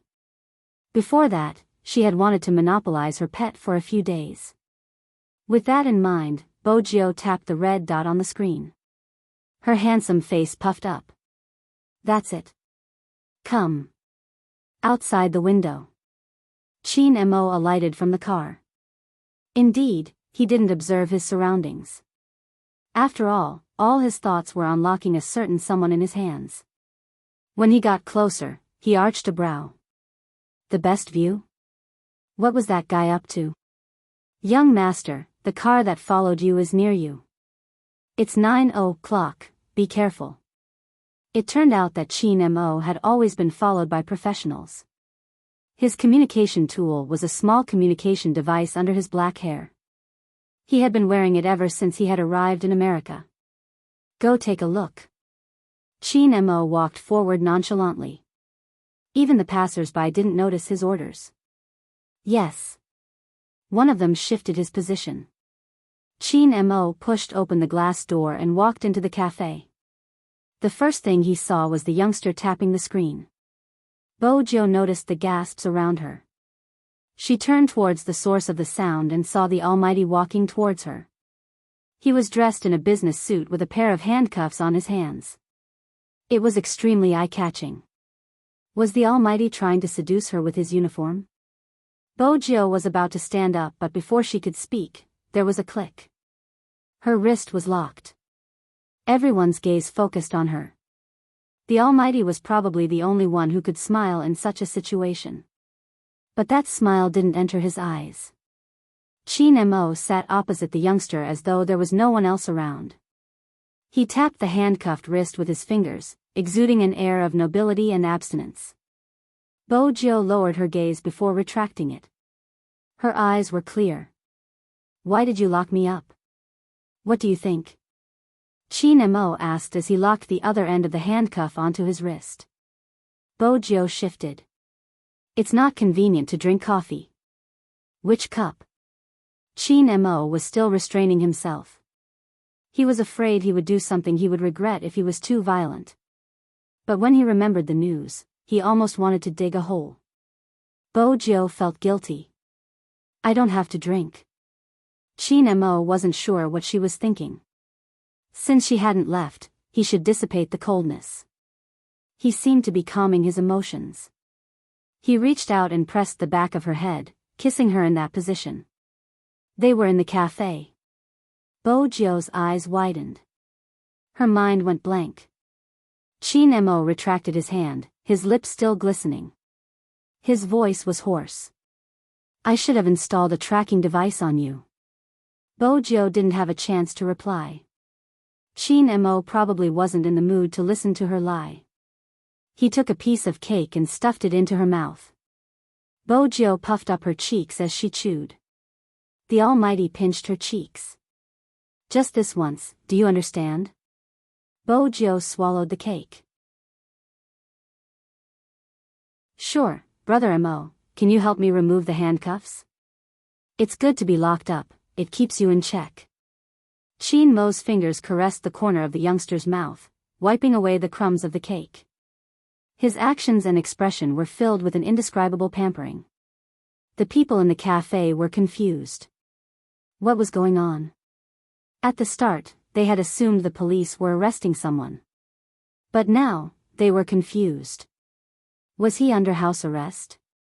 It didn't seem like it from the youngster's expression. It was a mess, it was really a mess. Bojo rested her chin on the table, feeling slightly depressed. It's embarrassing to be locked up like this. If you don't want to be embarrassed, don't switch off your phone next time. Chin Mo picked up another piece of fruit with his fork and fed it to her. It was obvious that the kiss had stabilized his emotions. Bojo felt that this couldn't go on. The Almighty who had regained his rationality was too difficult to deal with. Brother Mo, have some coffee. I ordered it for you, it would be a waste if you don't drink it, Bojo said naturally. Chin Mo swept a glance at the coffee beside him. He didn't seem interested, instead, he seemed to be feeding her. Bojo ate the various things that were fed to her, her gaze sweeping over the untouched coffee. She arched a brow. She was almost done with the dessert, but the Almighty hadn't fallen for it. This wasn't going according to her plan at all. At this moment, a faint sound entered Chin Mo's ears. Chin Mo straightened, widening the distance between them. He tapped on his watch. Young master, I found the target, there isn't anyone on it. The car's engine isn't turned off but the door isn't open, it's a little strange. Just as he was speaking, the navigation system in the car moved. At this moment, little Blackie's mind was filled with thoughts. You foolish human, how dare you drive me without the password? Stop dreaming, wait a minute. But why wasn't Master out yet? This wasn't her usual style of doing things. Jill wanted to head out too but the Almighty seemed to be against her, refusing to drink the coffee. Helplessly, Chin Mo suggested going home. In order to continue with her plan, Jill could only use eating to stall for time. I want to eat another waffle. Chin Mo glanced at her, reaching out to pinch her face. You look like a demon. Brother Mo, I'm locked in your hands, how can I be a demon? Jill asked with a serious expression. I need to grow, eat more. Chin Mo arched a brow, his gaze shifting downwards. Oh. Indeed, you should eat more. Jill. Almighty, what are you looking at? Chin Mo was relieved now that he had found her. Even though he wasn't sure what she wanted to do, he was happy to continue feeding her.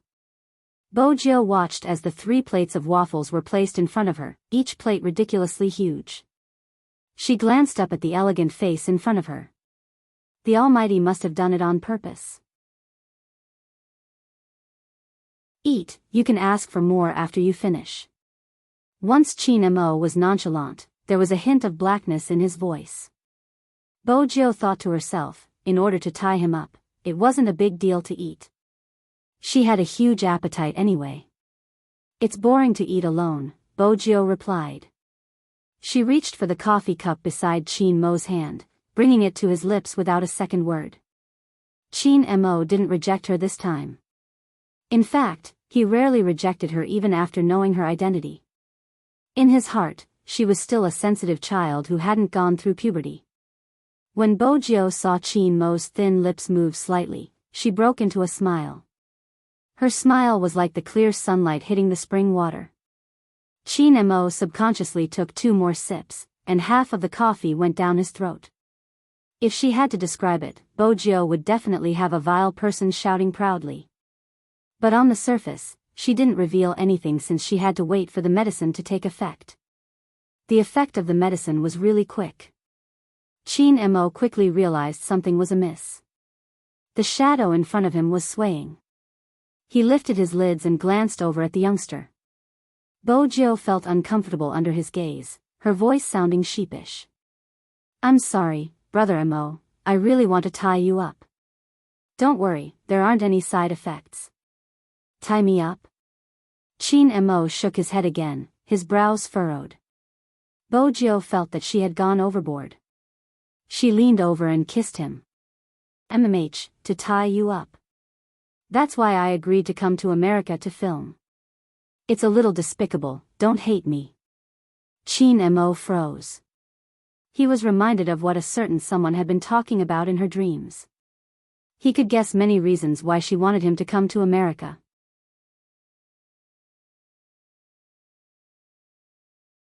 Chapter 1099. Chin Mo's brain froze for a moment, the shock in his eyes obvious. Apart from this guy in front of him, there was no one else in this world who could make young Master Chin so emotional. He had originally thought that she had been scheming all along just to escape from him. But in the end, kidnap him and bring him home? Chin Mo's head was still a little dizzy and his limbs were weak. But even so, his eyes were still very deep. No one knew what he was thinking, and his temperament did not change at all. This made Jill feel even more guilty. She muttered, "Why is the medicine that Grandfather Butler gave me so weak?" In fact, the effect of the medicine was not bad at all. However, Chin Mo had received specialized training in this area. There was a certain degree of resistance to the medicinal effects. Jill bowed. Brother Mo, sorry for the offense. Chin Mo shook his head and narrowed his eyes. Are you going to carry me out? I'll just hold on for a while. She didn't forget to observe his expression, afraid that he wasn't drugged. But it was obvious that Chin Mo had no strength in his limbs, and his head was getting dizzier. Jill took the chance to help him up, adding, "Brother Mo, I know you have to be mindful of your image. I won't carry you anymore, I'll carry you." Chin Mo gritted his teeth. "If that's the case, I might as well carry him." The bystanders were all astonished at how a youth could have such great strength. Bojio was like a child who had received a treasure, kissing Chin Mo's face. The entire cafe was a little stunned. The man who came in handcuffs was taken away by the young man.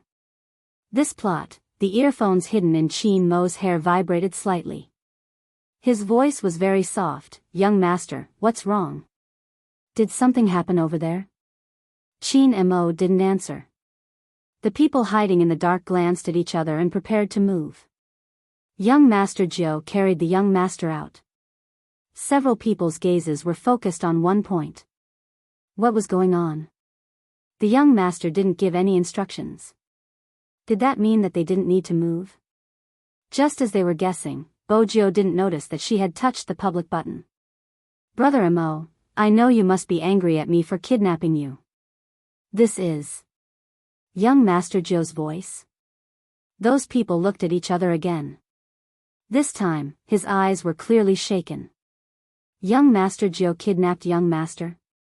Even if you're angry, there's nothing you can do. If you don't come overseas, you won't have a chance to do anything in China." Hearing this sentence, the person hiding in the long alley wanted to show himself. But at this moment, he didn't know if it was a coincidence. Chin Mo glanced up. The few figures stopped moving one after another. "Young master was looking at us just now." "I think so. But I don't think so." "Coincidence? Why do I feel like young master is telling us not to go out? Let's take another look." That's the only way. After all, the young master didn't give them any instructions. But the matter of the young master being kidnapped, before they could come up with a general outline, the figure who was still studying the Lamborghini on the left side of the road suddenly froze. Not because of anything else, but because the car's headlights suddenly lit up. Yes. The headlights came on. Bojio pressed the driverless button on the car key. The navigation system fluctuated up and down. "Target locked, master." Even the gaze of the frozen figure trembled for a moment. What did he just hear? A car spoke. This world was a little fantastical. When the Lamborghini moved, the most important thing was speed. It swung its tail in an extreme turn. With a sharp turn, it sped towards Bojio's direction. The next second, it braked, stopping in front of the two people. Even though Chin Mo didn't have the strength to retaliate, he was still able to think. The car in front of him was extremely familiar. It had been following him since the filming set. So it belonged to this fellow. Bojio didn't care about her guilt anymore. She replied straightforwardly, "I like you, Chin Mo." The car door opened with a loud bang. Chin Mo arched a brow, looking towards the youngster. Bojio caressed the bridge of her nose. Voice password. With that, Bojio bent over and placed the youngster in the car. Hence, everyone looked towards the side of the road. Young Master Jio placed their young master in the back seat with great effort, a serious expression on his face. Even though the timing wasn't right. They wanted to ask, was he that happy to kidnap their young master? Young Master Jio definitely didn't understand their young master well. This was practically kidnapping the devil back home. Bojio was clear about this, but she was afraid the Almighty would play some tricks. Hence, she took out the handcuffs Chin Mo had used just now and placed them on his wrists. "Brother Mo, I'll unlock them for you when we reach home." Chin Mo didn't reply, but he frowned. Bojio knew that the Almighty wasn't willing to entertain her.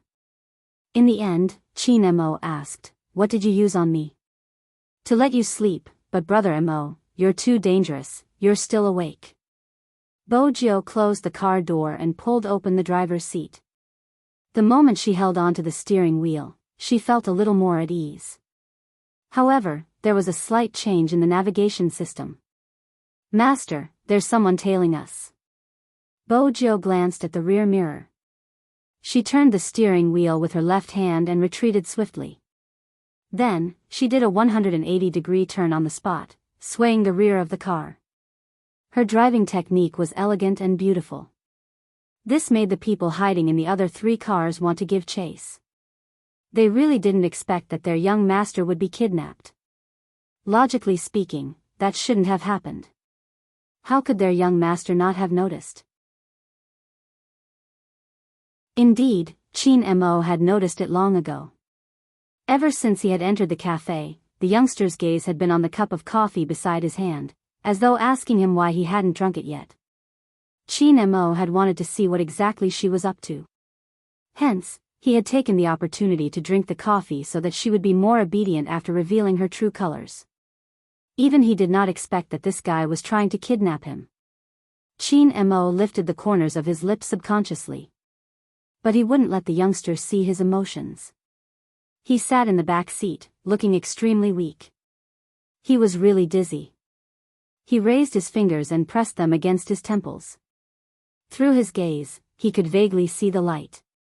Chin Mo knew that the fox-like youngster was still wondering if he had really taken the medicine. He had to make her feel at ease.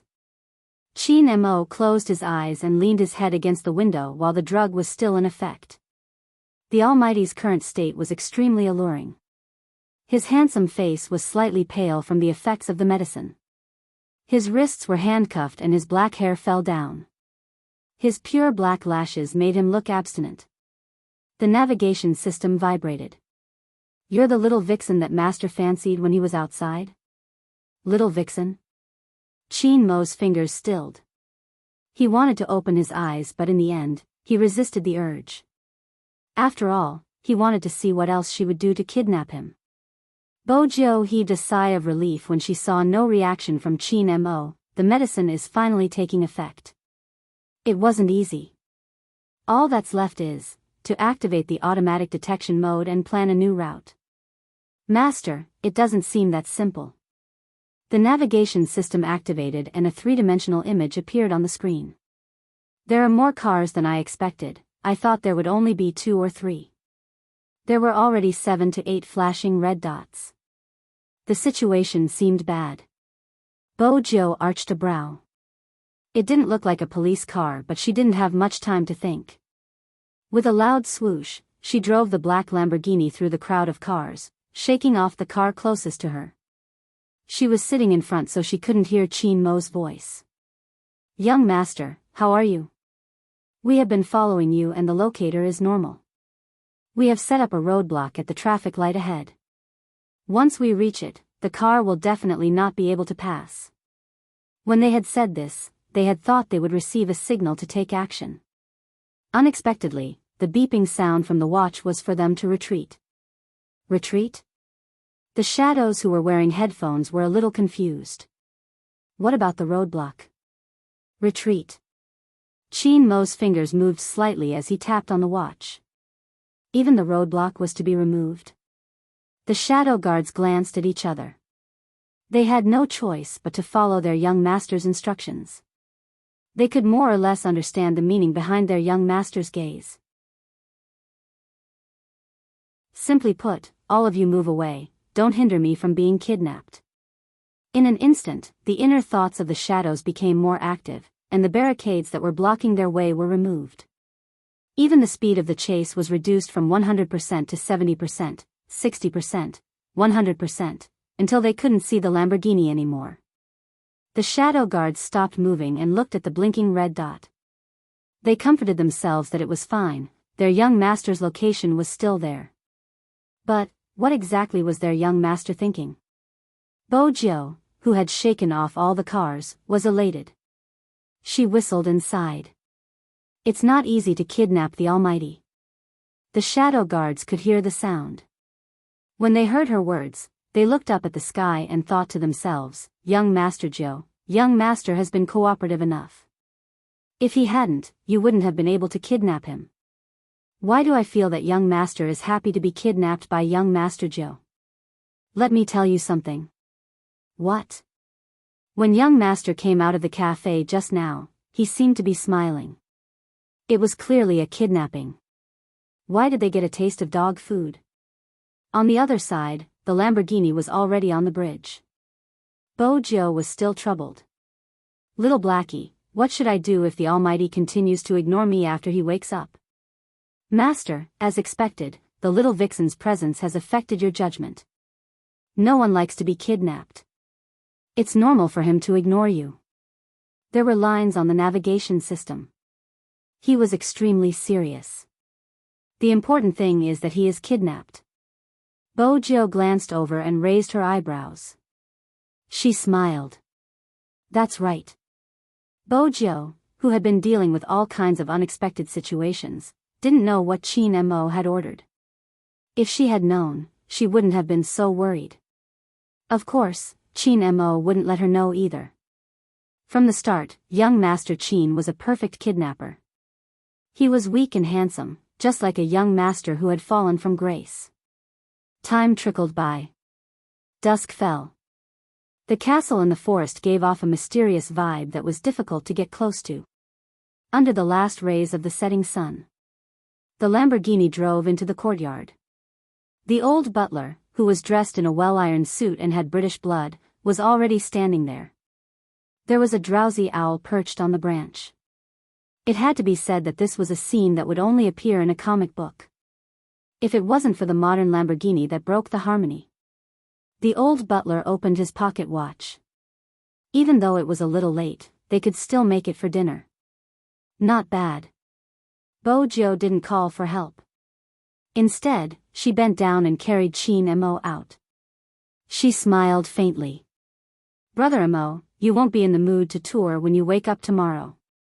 I'll have to say this now. Welcome to my castle. Chin Mo didn't react. In a sense, he was asleep. Young lord. The old butler walked over. He was still holding his pocket watch. His gaze landed on Chin Mo's face. He looked back and forth. As expected of the In family's grandson. That was what the old butler said. Deep down, he was thinking about something else. Did this youngster look down on his young lord? Was that why his young lord wanted to kidnap him?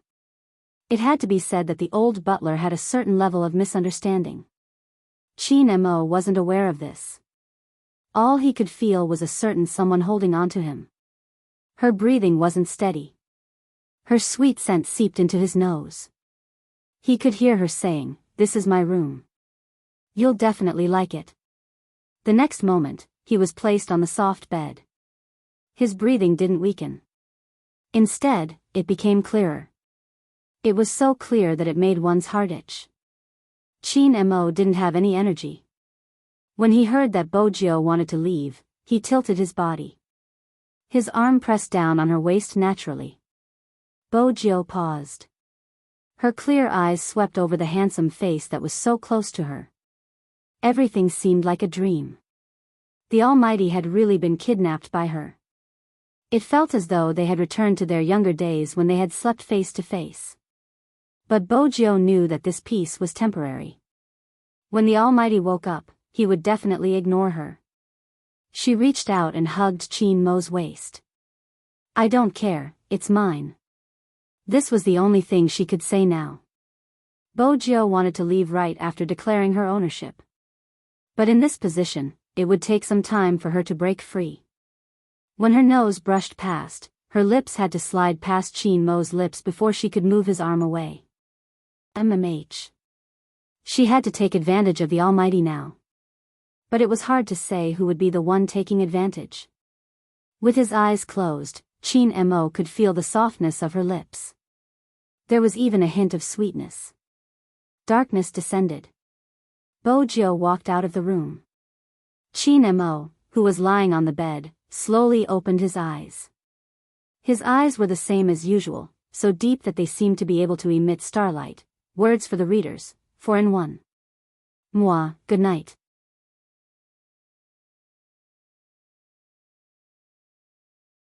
Chapter 1100. Young master, how are you?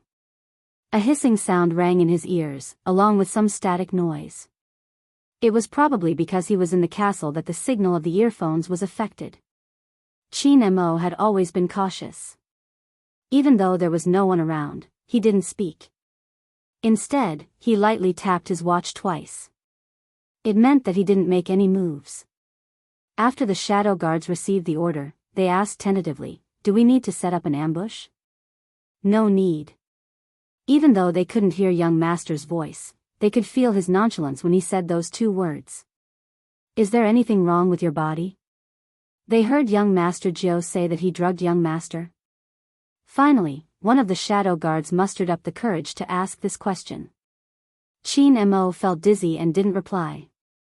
The shadow guards didn't continue asking, mainly because Madam was also around. If Madam asked where young master went, how were they going to answer?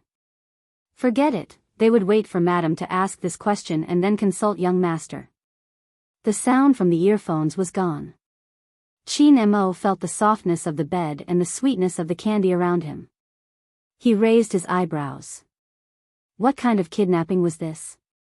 If he didn't do anything after kidnapping, what kind of kidnapping was this? With this thought, Qin Mo couldn't resist the sleepiness anymore. This time, he really closed his eyes. The next day, Qin Mo wasn't in a good mood. Since he was the one who kidnapped him and brought him home, shouldn't he be in front of him? After that guy left last night, it was already 10 o'clock now. He didn't even show his face. What was the meaning of this? Breakfast was delivered by the old butler with the dining cart. Even in front of Qin Mo, the old butler maintained his ancient elegance and politely treated his guests. He naturally ignored Qin Mo's handcuffed hands. "Sir, do you prefer Chinese food or Western food?" Qin Mo didn't answer this question. Instead, he said calmly, "It's not appropriate for the master to not show his face." Qin Mo's words made the old butler take another look at him. He raised his eyebrows in surprise. "Sir, you're right. But young master has other things to do. After he's done, he will come and see you." Qin Mo only said 2 words to this. The old butler put down the dishes. When he walked downstairs, he glanced at his pocket watch. Young master had already washed the car outside for more than 2 hours. If he continued to wash it, he would have to pay more for the water bill. Xiao He, the Lamborghini, also sensed its master's abnormality. "Master, you've already cleaned my car mirror 10 times. If you continue, my beautiful skin will break." The curve on the navigation was very obvious. The internet says that it's not good for the car to keep washing it. Bo Jiao arched a brow and continued splashing water. "I'm doing this because I love you. Think about it, you haven't bathed for half a year. In human terms, you have to peel off a layer of skin to be clean.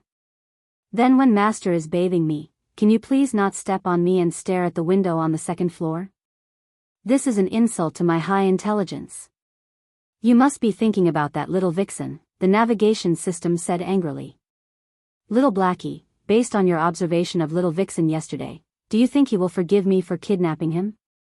Bo Jiao didn't retort, instead, she sighed deeply, her slender body sprawled on the ground. "He won't." The navigation system wavered.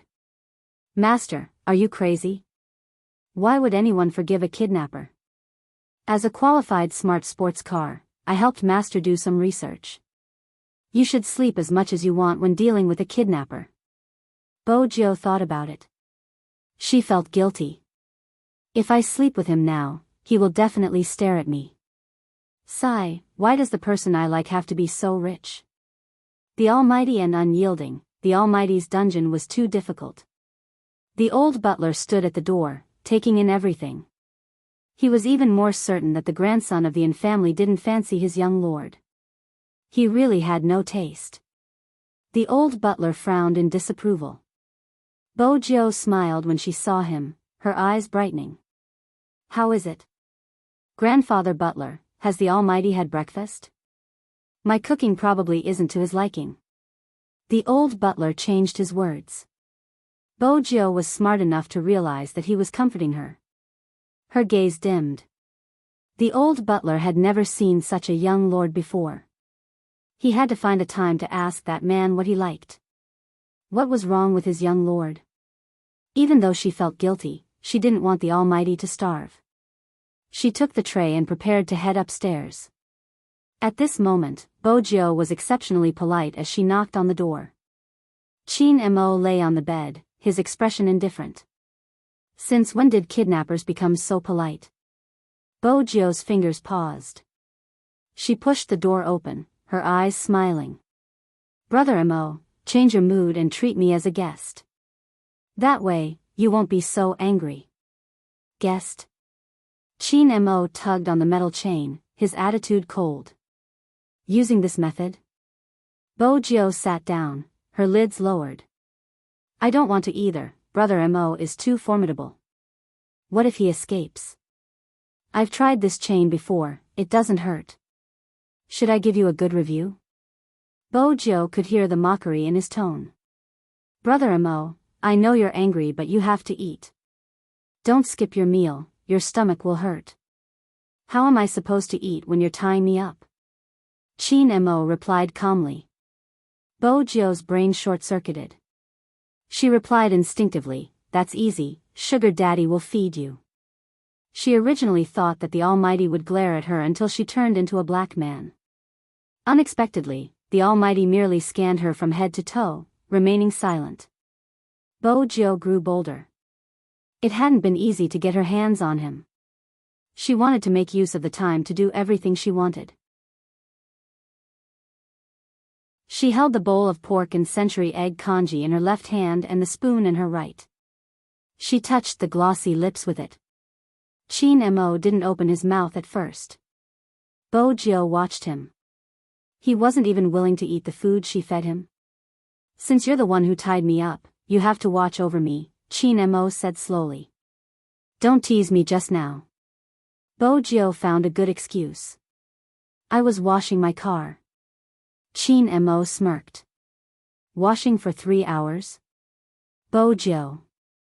Little Blackie must have been speaking too loudly and the Almighty must have heard. Bojio had never seen such a cold and violent Almighty before. She couldn't help but feel frustrated.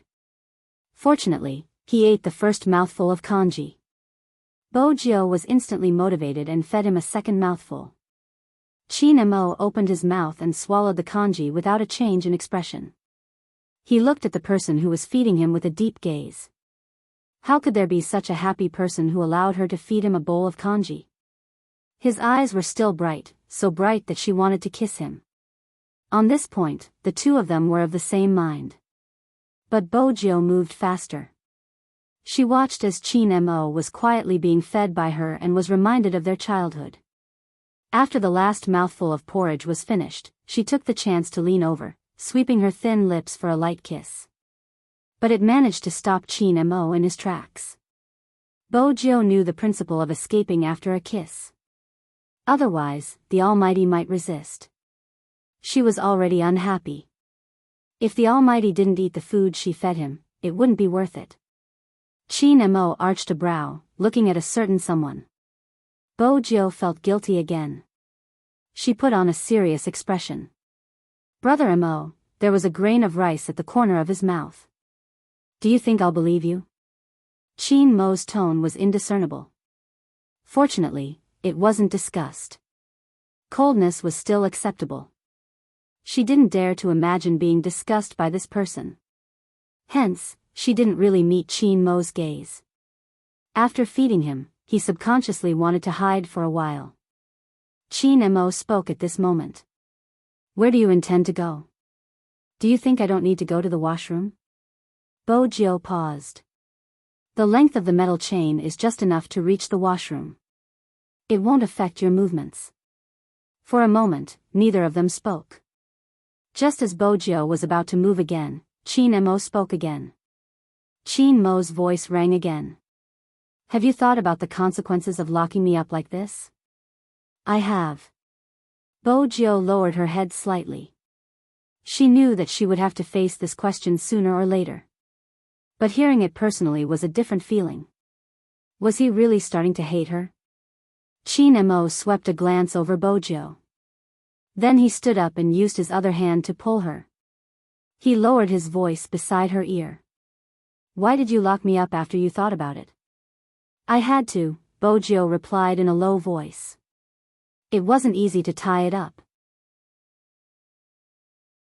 The conversation between the two of them was accurately transmitted to the other side.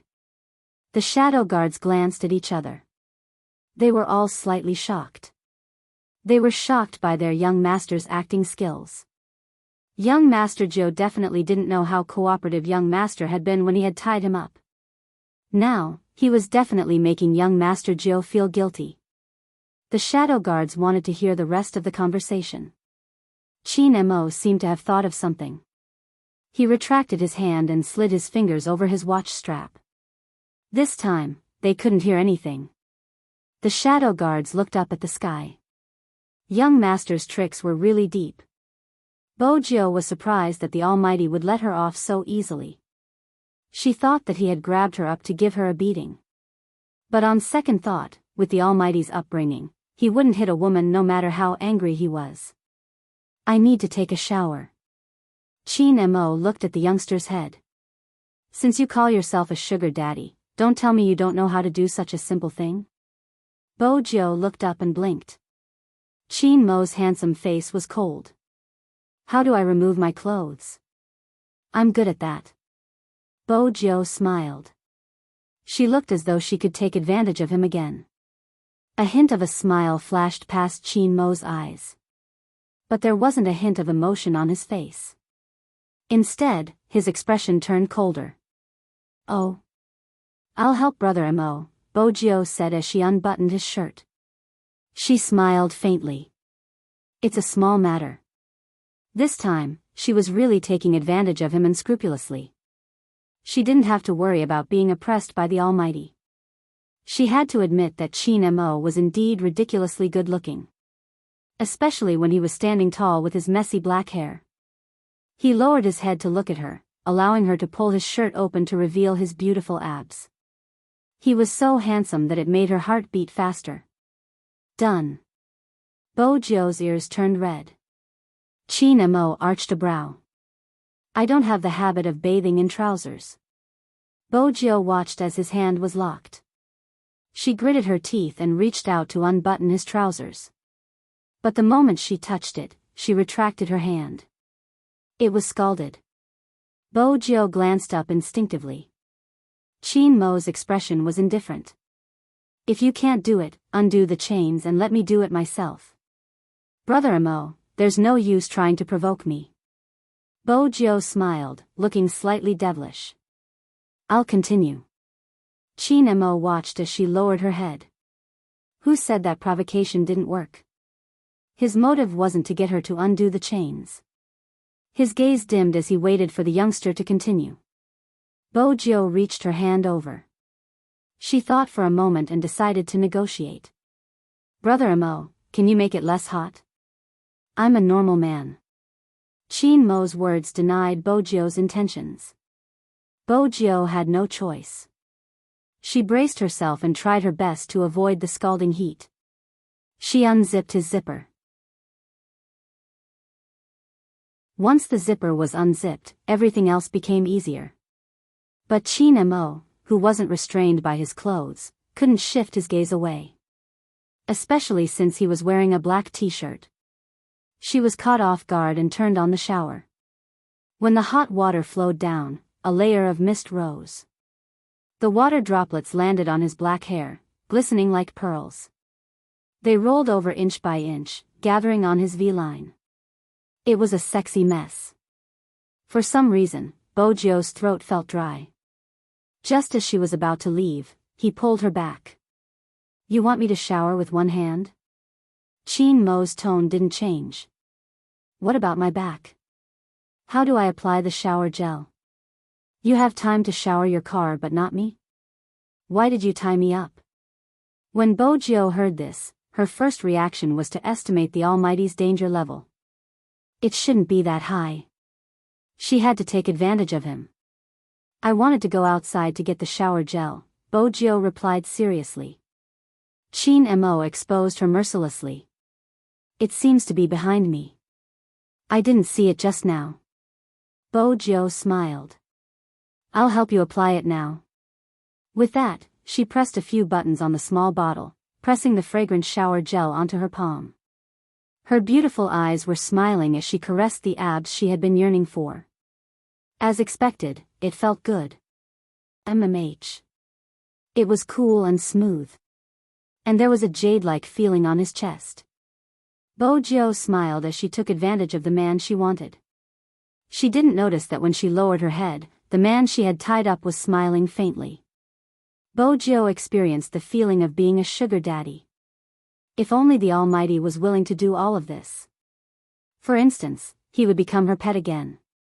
When they were young, he had already agreed that he was hers. But in the next second, her hand was pressed against the wall. That kind of strength was enough to prove that it was impossible for her to imagine it. Her back was pressed against the cold wall. The next moment, a man's voice rang out, carrying with it the steam of the bathroom and the warmth of the hot water.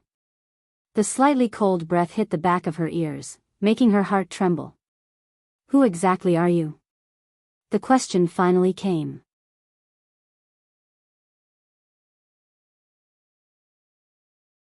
Chapter 1101. When she had decided to kidnap the Almighty, Bojo had predicted that once she made a move, the details would be exposed. The Almighty would definitely suspect her identity. No, that wasn't right. The Almighty would definitely suspect her identity. Because before this, the Almighty had investigated her many times. The men he had specially sent to follow her and the countless tests all proved that the Almighty had suspected that she was Z. But in China, she had taken advantage of her rebirth. But now, how was she going to explain her familiarity with the streets of New York? Xiaohei, the smart Lamborghini, and the castle were parked downstairs.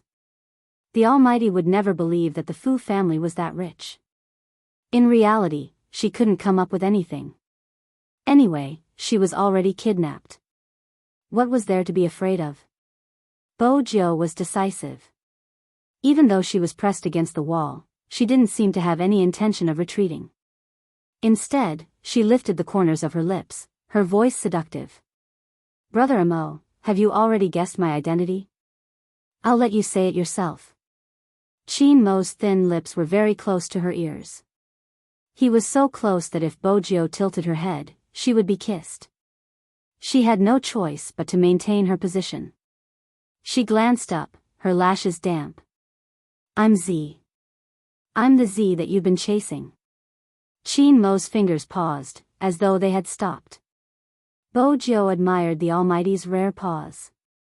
She reached out and hugged his neck. "Brother Amo, don't even think about escaping. I know how to imprison people." Qin Mo looked down at the sparkling mole. The back of his hand stiffened. He pushed her away and closed the bathroom door. Bojo almost fell when Qin Mo pushed her. She stood outside the door, watching the closed wooden door. When she lowered her head, she felt a tinge of loneliness. Why was there such a huge reaction? She hated him. Bojo looked down at her hand. That was true. Who would like a kidnapper? Besides being a kidnapper, they had been enemies. Bojo had thought about his reaction when her identity was exposed. She could guess. She lifted her eyes and glanced at the door that had been pulled up. She listened to the rustling sounds inside. She paused for a moment before taking heavy steps out of the room. In the bathroom, Qin Mo closed his eyes, the image of a certain someone clinging onto him. When her thin lips moved slightly, it was as though she was silently inviting him, as alluring as a water demon. However, it was clear that this was not the right time to do some things. Gradually, the restless breathing stopped. Qin Mo grabbed a white scarf and wrapped it around his waist. He wiped his wet hair and came out, only to realize that a certain someone had disappeared again. Qin Mo's eyes dimmed. It seemed like his sugar daddy didn't have the slightest awareness of tying him up. Sugar daddies also had their own troubles. Bojo had never been so worried before. The moment she couldn't think straight, she decided to wash the car. As a top-notch sports car, Blackie's entire body was filled with rejection. "Master, put down the bucket of water in your hand. I think we should have a good chat first. The smart navigation system fluctuated. Bojo held her chin, indicating that she wasn't in the mood to chat. The navigation system knew its master best. Before the bucket of water splashed on it, it said in advance, I have a way to deal with the little vixen you like. Bojo kept the bucket and stuffed a hand into her pocket, looking carefree. Tell me, how do you want to deal with him? I just searched the internet. There are many ways, but after my computer summarized them, there are basically 3 steps. The navigation system acted as though it was serious. Kiss him, hug him, and *ck him. Bojo picked up the bucket again and splashed the water onto the Lamborghini. Little Blackie, don't read those erotic novels in the future. Master, wait, really, wait a little longer. It really didn't want to be washed again. There's a more tactful method. The first step is to confess. Bojo tilted her head and thought for a moment. That's still reliable. The second step, create romance. The navigation system continued to fluctuate. Bojo arched a brow. What's the third step? You can lie on the bed and have a heart-to-heart talk. Once the atmosphere is good, you can take another step and use your beauty to take him down. Bojo patted the Lamborghini. Not bad. Little Blackie. Their master was really tied up by a little vixen. Sigh. As long as the Almighty didn't ask her to leave, she didn't need to leave at all. Even if his attitude was a little cold. But since she was the one who kidnapped him, it would be weird if he was warm. Bojo lifted her legs and went upstairs. The moment she opened the door, she heard the deep and melodious voice. What is it? Sugar Daddy is so free to tease me again? Bojo laughed and jumped onto the bed. She looked at Chin Mo, looking carefree. Chin Mo couldn't predict her actions. She was so close to him that he could hear her breathing. He leaned against the headboard and she was just beside his hand. If it wasn't for the butler who always walked back and forth by the door, he would have broken the handcuffs long ago to let her experience the consequences of teasing him. Go down. Chin Mo's voice was calm, but he didn't look at her. Bojo pressed his leg with one hand and smiled. Brother Mo, why didn't you ask me why I am Z? Would you tell the truth if I asked? Chin Mo tilted his face, not a hint of emotion on his face. Bojo muttered, it's a long story. I changed my identity when I woke up and became the young master of the Fu family. I didn't mean to lie to you. You mean you became another person? Chin Mo already knew all this. He was just saying this to make the youngster maintain this position for a longer time. Bojo glanced up. I know it's hard to believe, but it's the truth. Alright, let's not talk about such an unpleasant topic. Brother Mo, why don't you ask me why I kidnapped you? The old butler was guarding the corner of the wall. When he heard his young lord's words, he thought to himself, why didn't you mention it? It would be weird if they could continue the conversation. As expected. Chin Mo's voice became faint. Why? Because I like you too much. Bojo's eyes lit up, her smile clear. I can't control myself. Chin Mo's heart skipped a beat. She was breaking the rules again. Through Chin Mo's handsome face, Bojo couldn't tell what he was feeling. She took the opportunity when he was in a daze to tilt her head and kiss his slightly cold lips. Bojo wanted to leave after the kiss. If she was pushed away, it would be too awkward. But just as she was about to move back, she heard a clattering sound. It was the sound of metal chains sliding. His wrist was pressed down by someone, and even the kiss became an existence that made him feel hot all over. She was attacked continuously. It felt as though all the air was sucked away. A numb feeling exploded from the tip of her tongue. Her waist was being hugged. In between breaths, his breath landed behind her ears. Do you think I'll allow you to tease me obediently? Bojo waited for the strength to gather. She was a little afraid to meet his eyes. She tilted her head. No. But. Chin Mo hugged the person in his arms, burying his face into her delicate and fair neck. It depends on my mood. Bo Jio's eyes lit up. Was there room for negotiation? Firstly, I don't feel comfortable being chained up like this. Chin Mo's tone was calm. Unlock the lock. Bo Jio felt that the Almighty was too cunning. He was obviously using his charm. She didn't get a response. Chin Mo opened his mouth again, his voice cold. You tied me up and threw me here. You can interfere when you want and ignore me when you don't want to.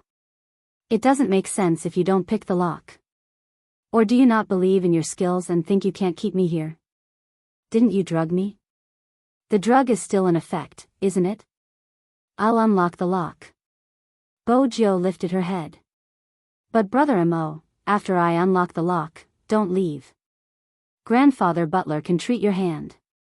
If you really want to leave, I'll let you go after he's treated. Chin Mo caressed her face with his fingers and said something that couldn't be matched. Sometimes, you really seem like an idiot. Bo Jio was about to retort. I promise you. Chin Mo retracted his hand. He looked like a noble young master, pure and abstinent. Bo Jio moved her fingers, a key appearing at the tip of her fingers. The next moment, there was a loud clang. The metal chain was unlocked. Chin Mo leaned against the wall, his long legs half bent. He twisted his wrist twice, his eyes still as deep as ever. I don't have any energy, help me up. Bo Jio was even more certain that the Almighty wasn't that dangerous. She reached out to help him. The old butler frowned. Was it because he had given his young lord too much drug? Was that why his strength hadn't recovered? The old butler adjusted his spectacles, deciding to take a closer look. From a certain point of view, Chin Mo was indeed movie queen and son. He leaned on Bo Jio, his expression calm as though he really didn't have any energy left. Bo Jio thought about something and asked, were you tired when you showered just now? Chin Mo replied. Bo Jio added, let Grandfather Butler treat Brother Mo's hand first. Chin Mo remained silent. Bo Jio thought about how she was going to look for little Blackie later to use her beauty trap. In the end, she was the one who fell for it. Fortunately, from a certain point of view, the Almighty couldn't leave yet. Bo Jio didn't forget her main purpose of kidnapping the Almighty. She brought her men over to the old butler. The old butler was sizing Chin Mo up. Chin Mo was trying his best to hide his sharpness. His thin lips were still pale, adding to his fragility. Young lord, bring this guest to the basement. The old butler carried the oil lamp, leading the way. Bo Jio carried him without hesitation. She couldn't see the faint smile on Chin Mo's face when he lowered his lids. As for why Chin Mo did that, it was simple. Firstly, he enjoyed the feeling of being held in her hands. Secondly, he wanted to understand her. Obviously, he could only do that by staying here. There was one more point, which was also very important. She had never completely let her guard down against him. Hence, she didn't believe that he wouldn't leave even if she unlocked the door for him. There was a click. The old butler turned on the light. That was when they realized that there was a complete set of surgical equipment in the basement. There were even various instruments and human organs soaked in containers. Please. The old butler's solemn expression was indeed frightening. Young Master Chin was probably the only one who could remain calm in front of him. Chin Mo arched a brow, his words directed at Bo Jio. How am I supposed to believe that you aren't going to dissect me, you are going to treat my hand? There's no point in studying you. The old butler's voice was calm. Young Master Chin, you are a friend that young lord brought over. Trusting the owner of this castle is the only thing you can do now. Chin Mo retracted his gaze. What if I don't cooperate? The old butler kept his watch. I'm not willing to treat you either. Bo Jio watched as the two of them started arguing. She glanced at Chin Mo's side profile, remembering the Almighty's memory loss. Suddenly, she asked, Brother Mo, Are you afraid of lying on the bed like this? Chin Mo's fingers stilled. He tilted his head. What a joke, why would I be afraid? She had to learn to think in reverse when interacting with the Almighty. If he said he wasn't afraid, he was definitely afraid. Bojo reached out to hold Chin Mo's hand. Brother Amo, I'll watch over you.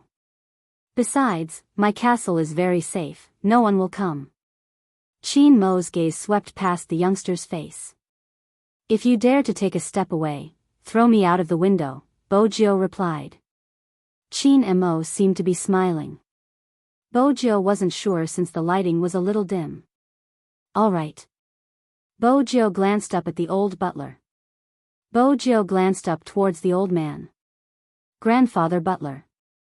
The old butler harumphed, starting to prepare the tools. As he moved his hands, he asked, has the injured hand been operated on before? Yes. Chin Mo was extremely polite. The old butler stretched out his hand and pressed his wrist that was wrapped in a white bandage. In an instant, a thin layer of sweat formed on Chin Mo's forehead. The old butler's eyes sunk. It was more serious than he had expected. Bojo observed the old man's expression, her heart sinking. In the end, the old butler didn't want to see his young lord disappointed. He fiddled with the surgical light. Even though the injury is serious and he didn't recuperate enough, it isn't completely incurable. Lie down, I'll administer the anesthesia. Chin Mo did as he was told. He laid on the operating table, still wearing the white shirt from before. He looked like a noble, even his posture was elegant. However, the old butler met with a problem the moment he started the operation. He had used a lot of anesthesia and sleeping ingredients in the needle. But the person lying on the bed didn't seem to have any intention of falling asleep. The old butler narrowed his eyes, a sharp glint flashing past his eyes. The next moment, he stopped what he was doing. Apologies, Mr. Chin, I have something to discuss with young lord alone. The old butler didn't give Chin Mo a chance to reject. He reached out and pulled Bojo to the side. His voice was so soft that only the two of them could hear him. Young lord, do you think the effects of the anesthesia haven't worn off?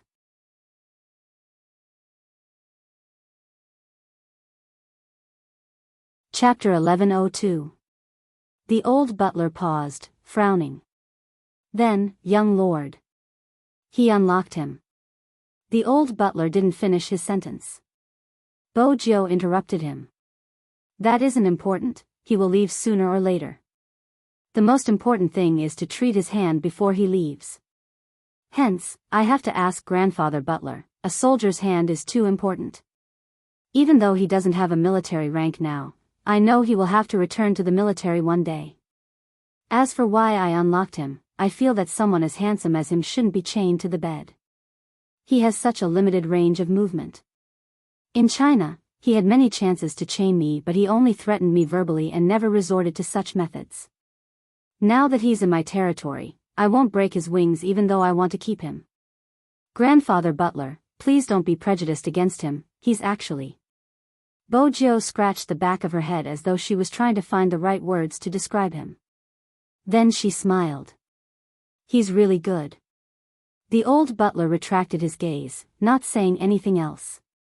Basically, he couldn't say anything to his young lord's request. But when he saw how much his young lord liked someone, he couldn't help but worry. He was really worried that his young lord would get hurt. When he walked towards Chin Mo, the old butler's expression was still stern. He lifted his pocket watch and glanced at it. The operation will take a long time, I have to put you under anesthesia. If you don't sleep, I won't be able to do the operation. Regardless of his past experience or the training he had received, he wouldn't fall asleep easily. Both the old butler and Chin Mo knew that it was a psychological reason. Chin Mo wouldn't let his guard down so easily unless he was seriously injured. Although this sounded a little strange, the problem they faced now was that they had to sleep before the surgery. The old butler assumed that Chin Mo would reject the operation. Based on his judgment, Chin Mo was meticulous and seemed polite but wasn't easy to get close to. It was destined that he wouldn't trust anyone. Besides, his young lord had kidnapped him and invited him over. He would probably be more resistant, however, the old butler hadn't expected this. At this moment, Chin Mo, who was lying on the operating table, suddenly reached out to grab her wrist. His voice was calm. "All right, I'm going to sleep now." "All right?" The old butler was stunned when he saw this scene. He watched as the man slowly closed his eyes and turned to look at his young master. Bojio replied proudly, "I can put you to sleep." The old butler reached out to push in the new anesthetic needle. At this moment, the elegant young master Chin's muscles actually relaxed. Just how assured was he? Only then would he lower his guard in front of that person. This was extremely difficult for those who had undergone special training. It seemed like young Master Chin didn't care about young Master. The old butler's heart finally relaxed a little. When the surgery started, the medicine started to take effect. Chin Mo's hand started to loosen, but he still wanted to hold on to a certain someone. It was as if this was the only way he would not be swallowed by the emptiness that came from the depths of his heart. But he couldn't catch it. He couldn't grab it no matter how hard he tried. Oh no. This was the old butler's first reaction. This surgery required the patient's complete cooperation. Otherwise, the slightest movement would cripple his hand. But Chin Mo, who was lying on the operating table, seemed to have been agitated. The thin sweat that seeped out of his forehead had already drenched his black hair.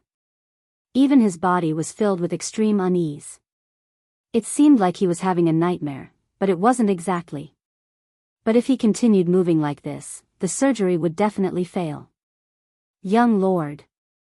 The old butler who was wearing a surgical mask said hoarsely, "Hold him down, you have to hold him down."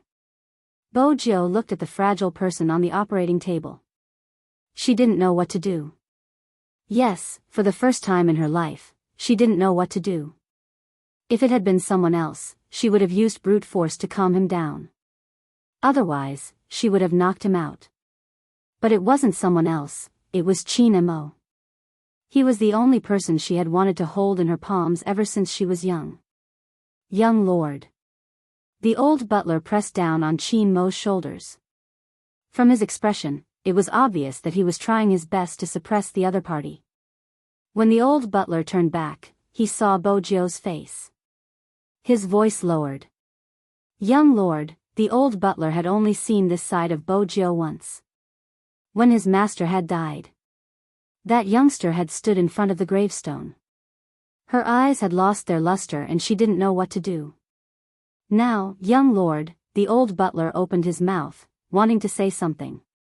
Bojio suddenly lowered her lids and raised Chin Mo's hand, her thin lips landing on it. The kiss was so natural. "Brother Mo, I'm here too." The youngster's clear voice echoed in the quiet basement, adding an indescribable warmth. "I'm here too." Regardless of what was in your dream or what you were experiencing, you weren't alone. Chin Mo was indeed dreaming. Once he was in such an environment, he would enter a deep sleep. That kind of dream would come out. It was an endless stretch of water. His entire body was in the water, trying his best to grab hold of the other party. But that person fell deeper and deeper, until the darkness engulfed everything. No matter how painful it was, even if it tore his heart apart, it was useless. Because he couldn't save her anymore. Until he felt a warmth on his palm. Only then did Chin Mo stop moving. He opened his hand and finally grasped something. It wasn't cold water anymore. It was a person's body temperature. That kind of body temperature always made him feel comfortable. It was so comfortable that for a period of time, when he woke up, he felt as though he was hugging a little son. Suddenly, the dream changed. Chin Mo frowned. Chin Mo frowned because he had never dreamed of such a dream before. A little girl with soft black hair was hugging him. She was wearing tiger pajamas and had a pair of furry ears. He couldn't see her face clearly, but he could vaguely feel that she was cute. Her face was rubbing against his shoulder as though she hadn't woken up. Her voice was warm, like a little kitten, with a nice milky scent on her body. Her entire body was soft and her words were like a fox's. I'll sleep a little more, just a little more. Since I've hugged you to sleep so many times, it doesn't matter if I do it once more. At most, I'll let you hug me to sleep. Chin Mo's deep eyes weren't completely focused on the little girl. He could clearly feel that in this dream, his hands and body had become smaller. It was as though he had returned to when he was 4 or 5 years old.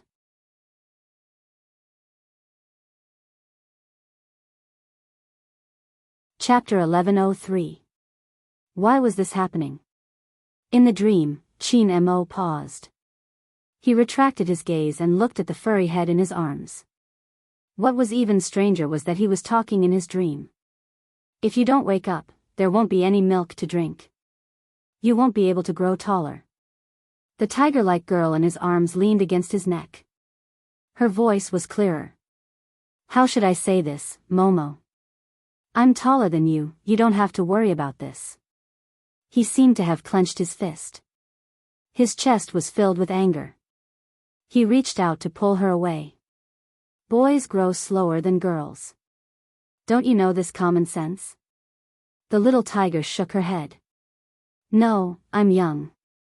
I don't know anything. Whenever she faced a problem, she would say that she was young. In the dream, he was obviously too young and didn't have much patience.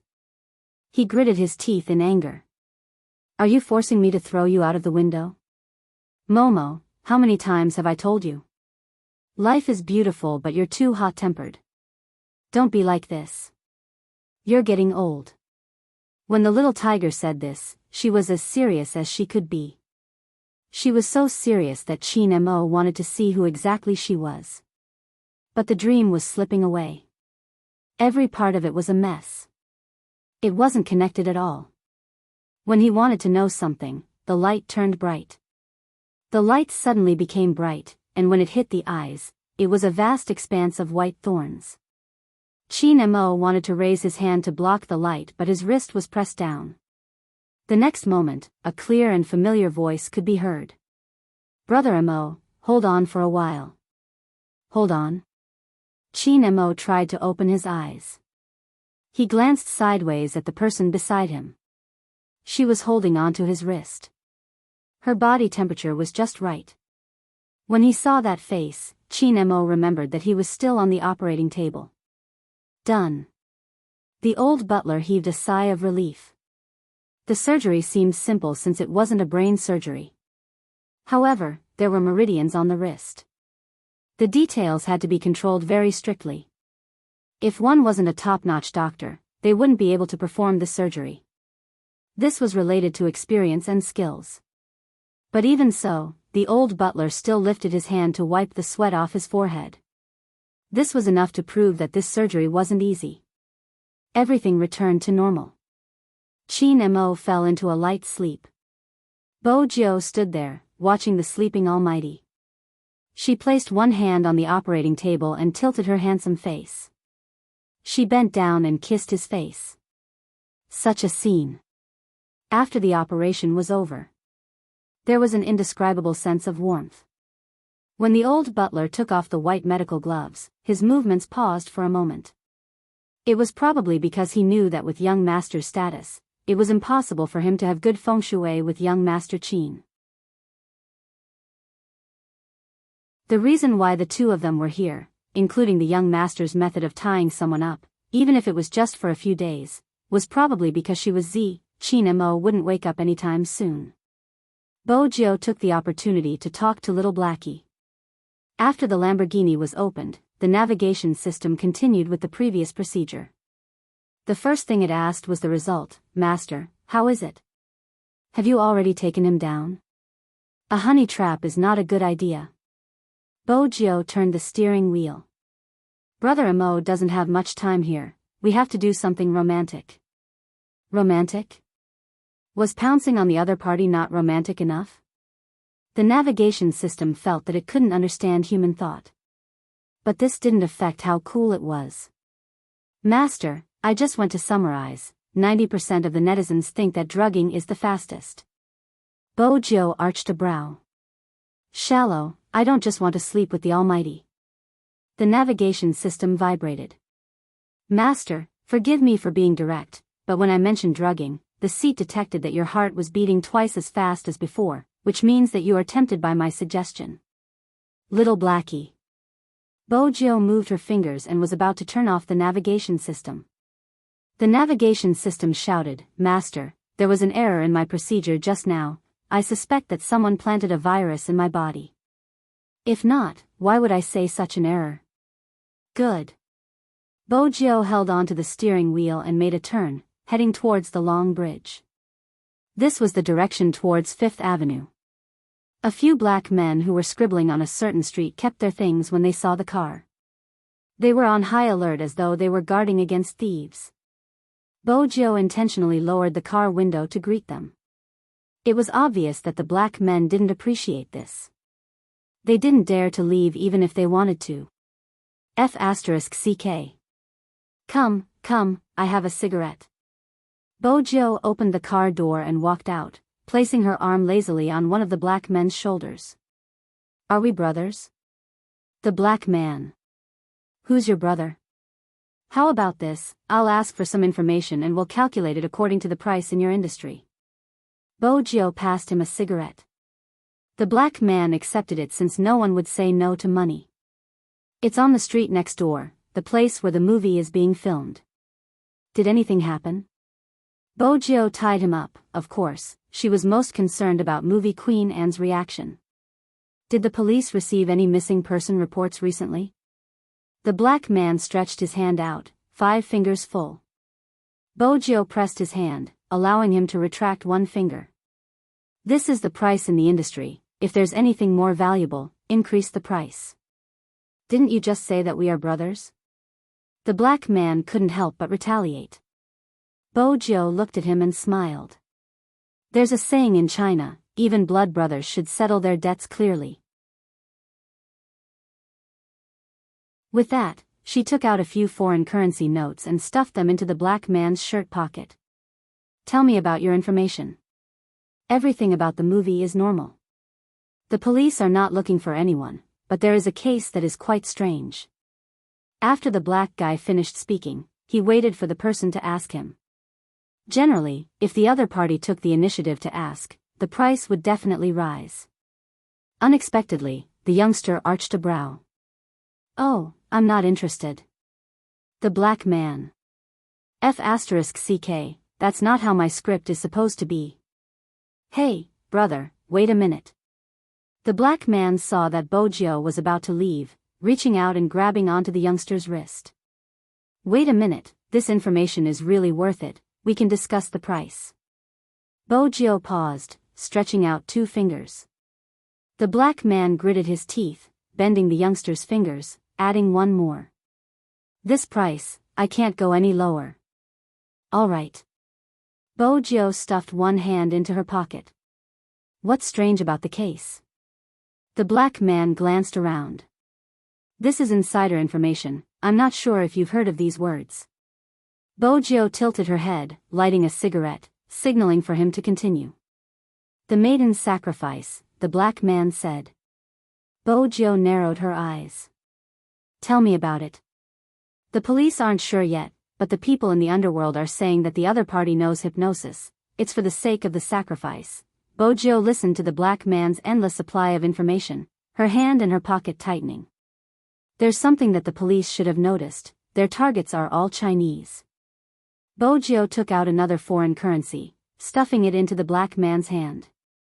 Hey, that's too much. The black man took a look. Bojo waved her hand. Your information is worth this price. After saying that, she walked into the phone booth in the same way as before. Everything on this street seemed to have been bewitched. Even if it was just an old man in a traditional Chinese suit, one shouldn't underestimate him. There were many secrets, but they were all in the underworld, not for outsiders to know. After Bojo entered the warehouse, the first thing she did was switch on the computer. After locking onto the case, her fingers flew across the keyboard, forming a light wave that quickly entered a local area network. She switched to a fake IP, shook off the first wave of interceptions, and continued to hack. But Bojio hadn't expected the case's encryption level to be so high. S grade. It seemed like they were afraid of causing panic. Bojio paused for a moment, her handsome face tilted slightly. There must be a breakthrough. But she had to be fast. The system here was very powerful. If she wasn't fast enough, she would be easily discovered. Fortunately, this was Fifth Avenue. The equipment Bojio used was the most advanced. If it was a normal laptop, it wouldn't be able to keep up. Found it. Bojio pressed the spacebar, changing the direction of the intrusion. A dialog box popped up, countless codes changing continuously. In the end, she tore a small hole, as though she was performing a magic trick. Because Bojio used the other party's IP address, this would cause her to disappear from the defense network for 5 seconds. 5 seconds was enough. The intrusion was complete. After obtaining the information, she was thinking of a way to leave. A skilled hacker didn't simply hack. Instead, after the intrusion, he would wipe away all traces of the intrusion, not causing any damage. Bojio tilted her head, watching the completion of the program. In an instant, she unplugged the USB. She looked at the information on another computer. Every picture showed that this wasn't a simple suicide. Especially one of them, there was a smile on his face, as though he wasn't in any pain. Bojio narrowed her eyes. Then she seemed to have discovered something, enlarging the picture and locking onto the girl's arm. Needle mark? It seemed like the person wasn't content after escaping. Bojio kept the USB, glancing at the time. The information had to wait until she returned. It wasn't a suitable time to sneak into the police station. Besides, she should show these things to the Almighty. She should be able to get more clues. Bojio was clear that even if she had kidnapped him, the Almighty wouldn't reject anything related to his safety. She could make the way she received the information more romantic. Bojio glanced up, her gaze landing on the row of drones on the second floor. Dusk started to fall. Dusk in the suburbs was always exceptionally beautiful. The European-style castle was surrounded by roses, blooming with an enchanting fragrance. When Chin Mo opened his eyes, the first thing he smelled was the fragrance of black tea. His entire arm was secured by bandages, there wasn't a single gap. Other than that, there shouldn't be anything else inside. Chin Mo felt a slight numbness in his fingers, everything else was normal. But was it a habit for a certain someone to leave him alone on the bed? Chin Mo sat up, not seeing the metal chains. His gaze deepened, his fingers caressing the blinking dots on his watch. A voice came from the earpiece. "Young master, you finally turned on the receiver, thank God." Chin Mo stood up, facing the excitement on the other side, choosing a white shirt prepared for him. His voice was calm. "What's the matter?" "Madam asked us where you and young Master Jiu went." The shadow guards didn't know how to answer this question. Chin Mo stood tall, buttoning the buttons on his wrist, his voice extremely natural. "Tell Madam that someone brought me to meet her parents, we can only go back in a few days." The shadow guards. Meet her parents? Only their young master could describe a kidnapping in such a fresh and refined way. They face-bombed. Chin Mo looked up at the mirror and adjusted his collar. "Also, don't disturb me." The shadow guards. "Young master, you really aren't like how you were when you were in front of young Master Joe. It's too obvious that you are a hypocrite." Then, Chin Mo didn't speak. Because he was thinking about something, about the dream he had during the operation. A dream was a reflection of a person's psychology, or the remnants of memory and foresight. He studied psychology, so he was very clear about this. But Chin Mo didn't understand why he had such a dream. Because when he was young, he didn't know anyone, let alone hugging a little girl to sleep. If it was someone else, they would definitely think that it was a dream. But Chin Mo was different. In the dream, he didn't see the little girl's face. This became an unsolvable mystery. Who exactly was she? Maybe he should find time to investigate himself. After all, Chin Mo's eyes deepened, just as he was about to speak. At this moment, suddenly, a voice came from outside the window. It was clear and pleasant. Brother Mo, Brother Mo. It was that fellow. Chin Mo raised a brow. Bo Jio stood outside, her hands pressing on something, her voice unusually loud. Brother Mo, walk to the window, I'll show you something fun. That voice was indeed louder. Moreover, Chin Mo's receiver wasn't switched off. Even the shadow guards heard this sentence. They looked at each other curiously. What did young Master Jio want to show young Master? Chin Mo wanted to know too. He walked to the window. The moment he opened the curtains, he saw a white heart-shaped pattern on the blue sky that was washed by the sunlight. Two small drones created this pattern. They used the white fog that was released by dry ice to form a heart. The person operating the drone was standing under the sunset. She had a slender figure, and there was a smile on her face.